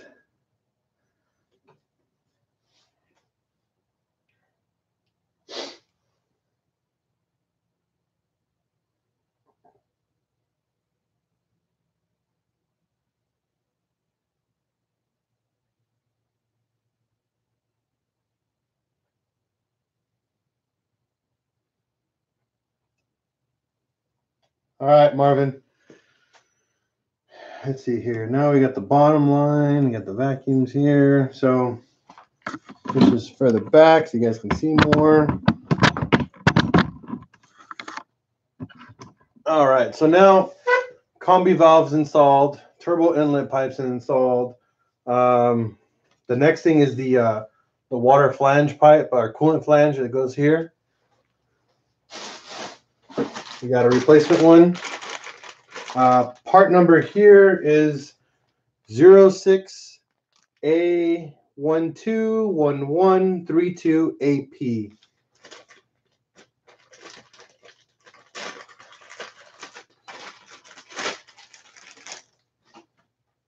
So this guy, there's the coolant temperature sensor on top, and then all your other lines, your heater line, or some return line that goes down below, and the upper radiator hose right here. There's two 10mm bolts. Don't forget those.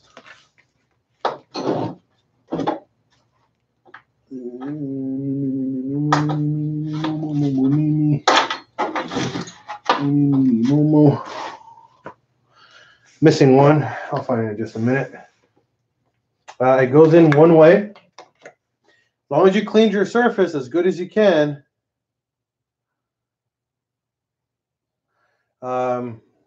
This already has an O-ring in it, so you don't need to do anything else. Just put that sucker on.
This is what sucks about the combi valve. It gets everything in the way.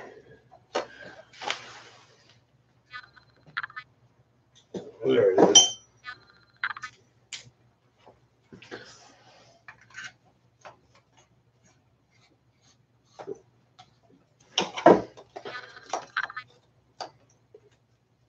Okay, that's on. We torque that down to spec. Don't worry about it.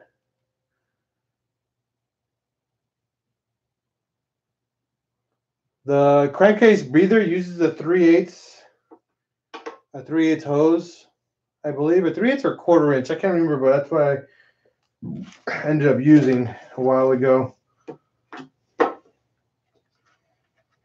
So get your hoses mounted back. Now you notice I didn't torque anything down yet. And I do that for the sake of being able to wiggle stuff and get stuff tightened back down. You want to make sure everything fits again before you start, trying to put stuff on and then breaking stuff when you're trying to too hard. You'd be surprised at how fast you can break stuff without even trying.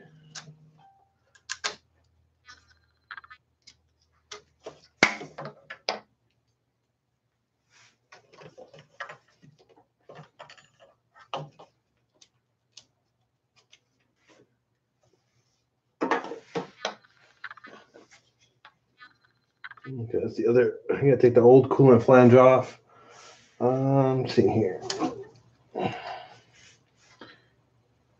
So all this is already set. We just gotta tighten everything down for these two. I already tightened these guys nice and snug.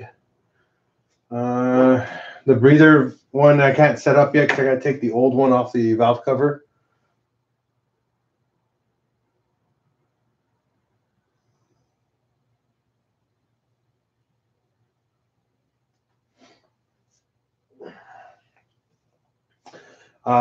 I might as well get the fuel injection, the fuel lines in. So now I can actually take out all the cloth paper plugs in there. We need to make sure we put all the bolts back on because I'm missing a bunch of stuff here. So since I'm here, I'm going to install the new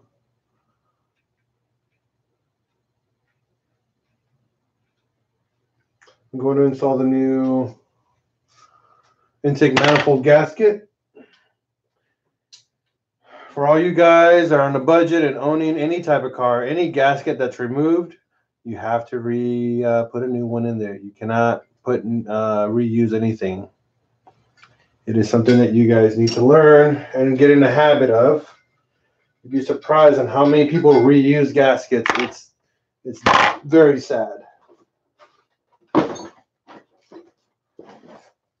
You guys make the car gods cry. So we're using an L-ring gasket. Another German part or American made. I don't remember where this is made. Yeah, this is an original German part. And you'll notice I have yet to use a cheap Chinese or a cheap like knockoff brand yet on this sealing engine.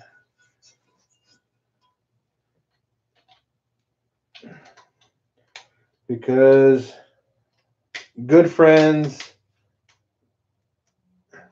don't let other friends own Chinese parts.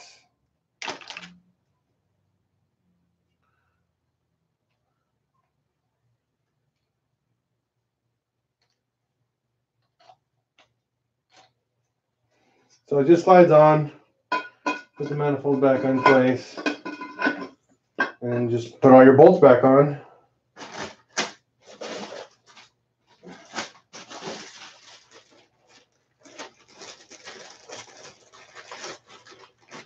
I don't know if you guys remember earlier, there was that one bracket that we put down here that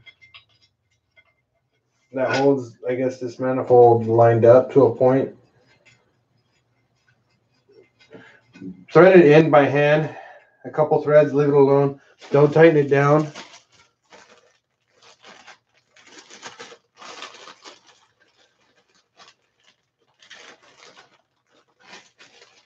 And then you're going to put on all your bolts and your two 10 millimeters that go on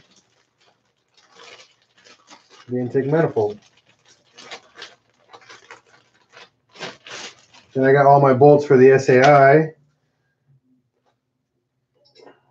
You will need a deep socket 10 millimeter.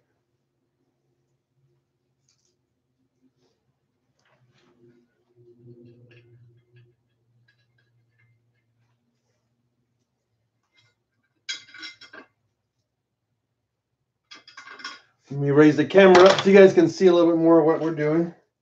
Give me a second here.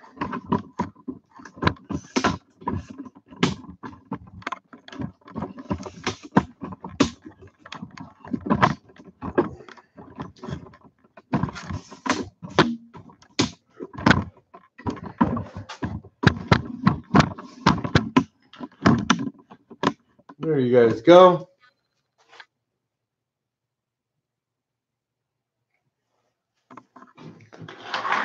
So now we're doing the intake manifold.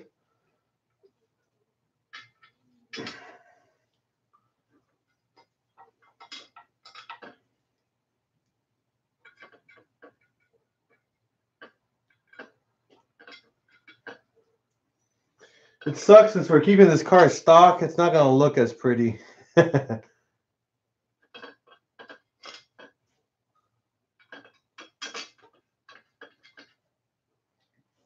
Now, if you guys are talking about car parts, over there you guys are, babbling off. I am selling my front mount intercooler that I made for my big turbo setup on my Mark IV.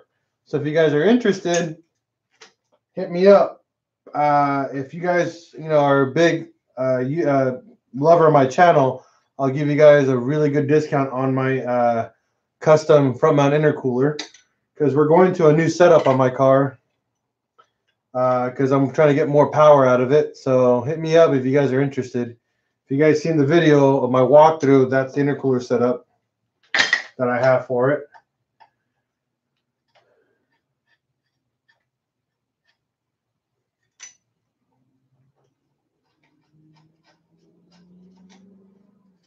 My intercooler setup is meant for about 600, 700 horsepower. It's a big intercooler, so for anybody interested.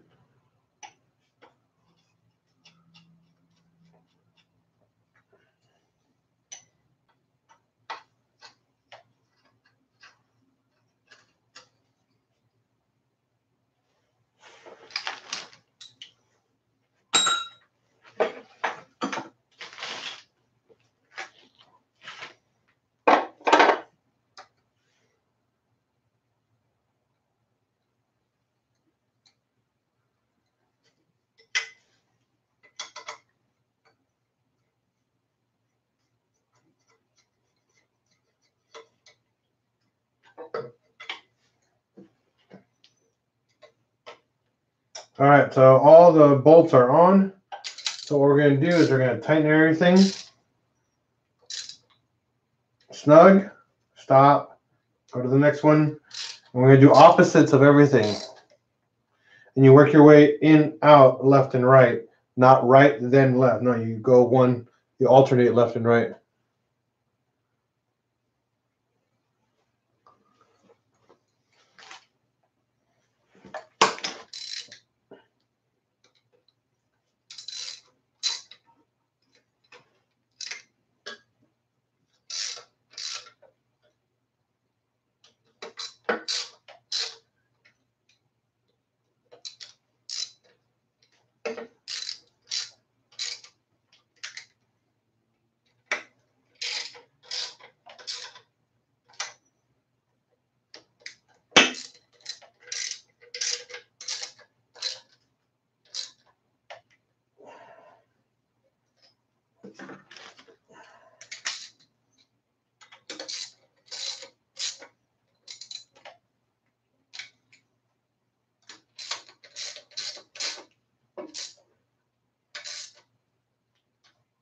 All right.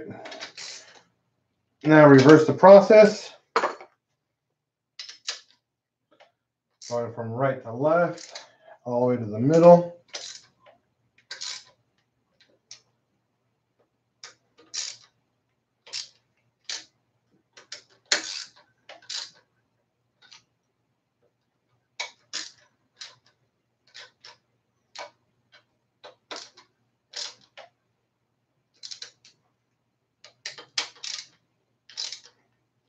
There is a torque spec for these. I don't use a torque spec because they don't, I don't know. Not a big fan. But everything else I torque spec, so.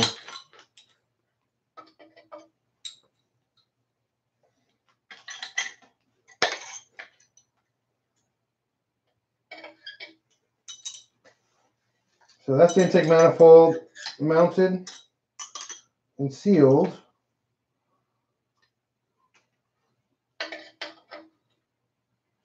Now I gotta tighten this guy down.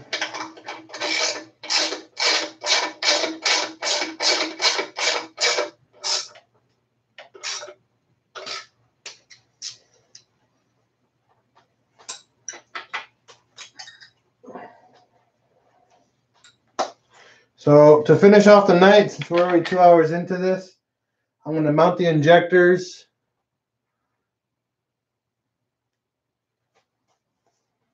And then probably that's it. I'm done. I'm a little beat now.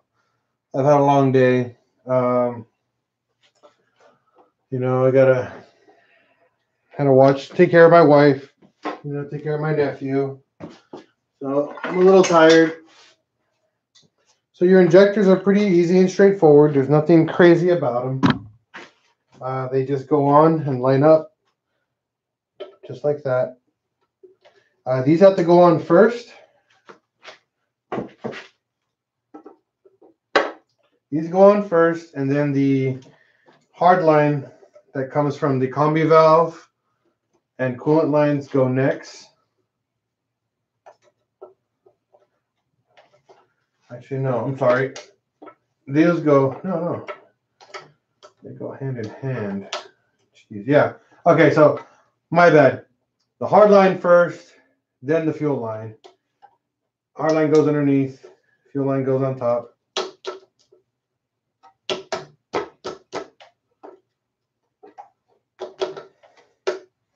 just like that.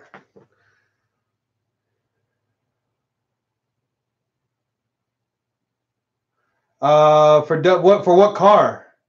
What car do you have for those mounts? Because I have VF Engineering solid mounts for my Mark IV, so I don't need those. But what mounts are you talking about? Because I have a Mark II and a Corrado, so.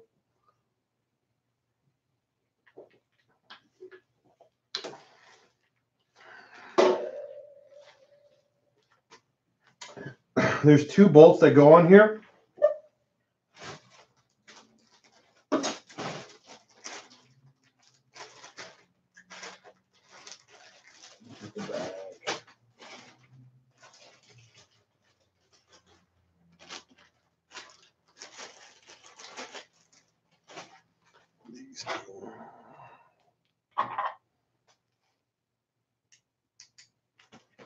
They're really long though.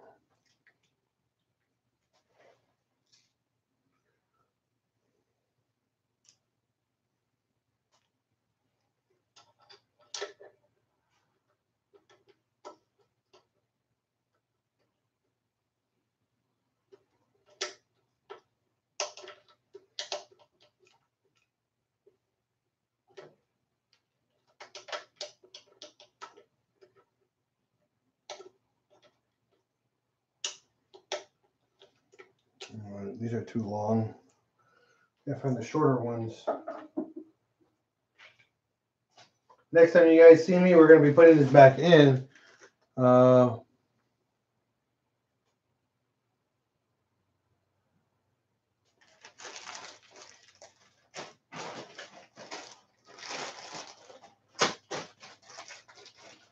Putting the motor back in the car and getting it fired up. We're missing 2 bolts. I know they're around here somewhere. Ay,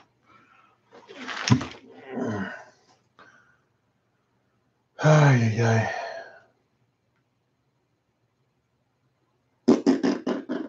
All right, well, I'll get to that later. I'm in no rush. Because we got to put in the lower crankcase valve, crankcase hoses later to finish that up, and then we got to do these lines, the combi valve mounting. We're gonna modify the brake booster line. And we got to get new flywheel bolts, and then a new water pump. That's it. And then this goes back in the car. Well, again, thanks everybody for watching this episode, this live stream. I'm a little tired now. You know, I'm gonna hit them up. If you guys actually play on Steam, like for video games on PC, hit me up. My screen name, I'll post right now. My screen name for you guys. I might be playing later tonight.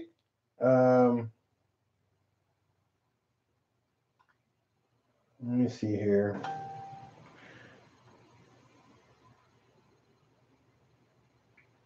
So if you guys are down to play with me, I'm definitely often on there at night. Here's my Steam name.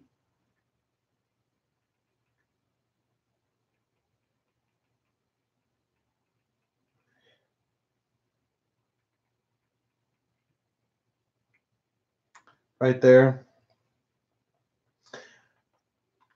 I know, don't ask. I have a long story for that screen name. We can talk later.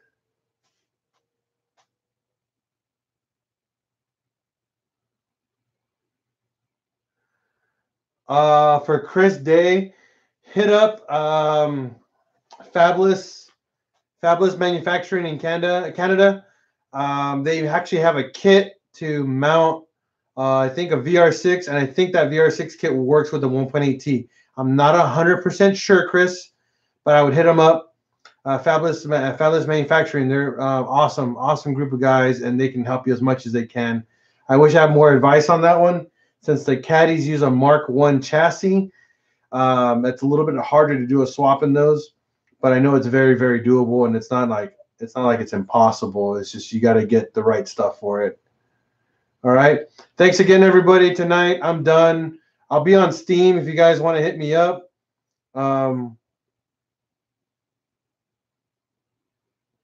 If you guys want to play some games tonight, I'll have my headset on and everything. I like to play Team Fortress, Counter-Strike Source, and some other stuff. But I'll be playing tonight, probably some Team Fortress. So if you guys are down to play with me, I'm open, and I'm always on at night. It's just how I release my stress besides working on engines. Thanks again. Peace out. I hope you guys learned something tonight and learned a lot, and you guys noticed you guys were able to talk to each other with no issues. No drama. That's all Pinchel's Garage, because we all have the same stuff. If I guys don't see you anytime soon or talk to you guys anytime soon, Merry Christmas, Merry Christmas, and Merry Christmas, and have a Happy New Year, everybody. From my family to yours, much love. Peace out. Again, one done, so we'll see when I get there. But thanks again. We'll talk later. Peace out. Peace. Much love. Merry Christmas, and have a Happy New Year.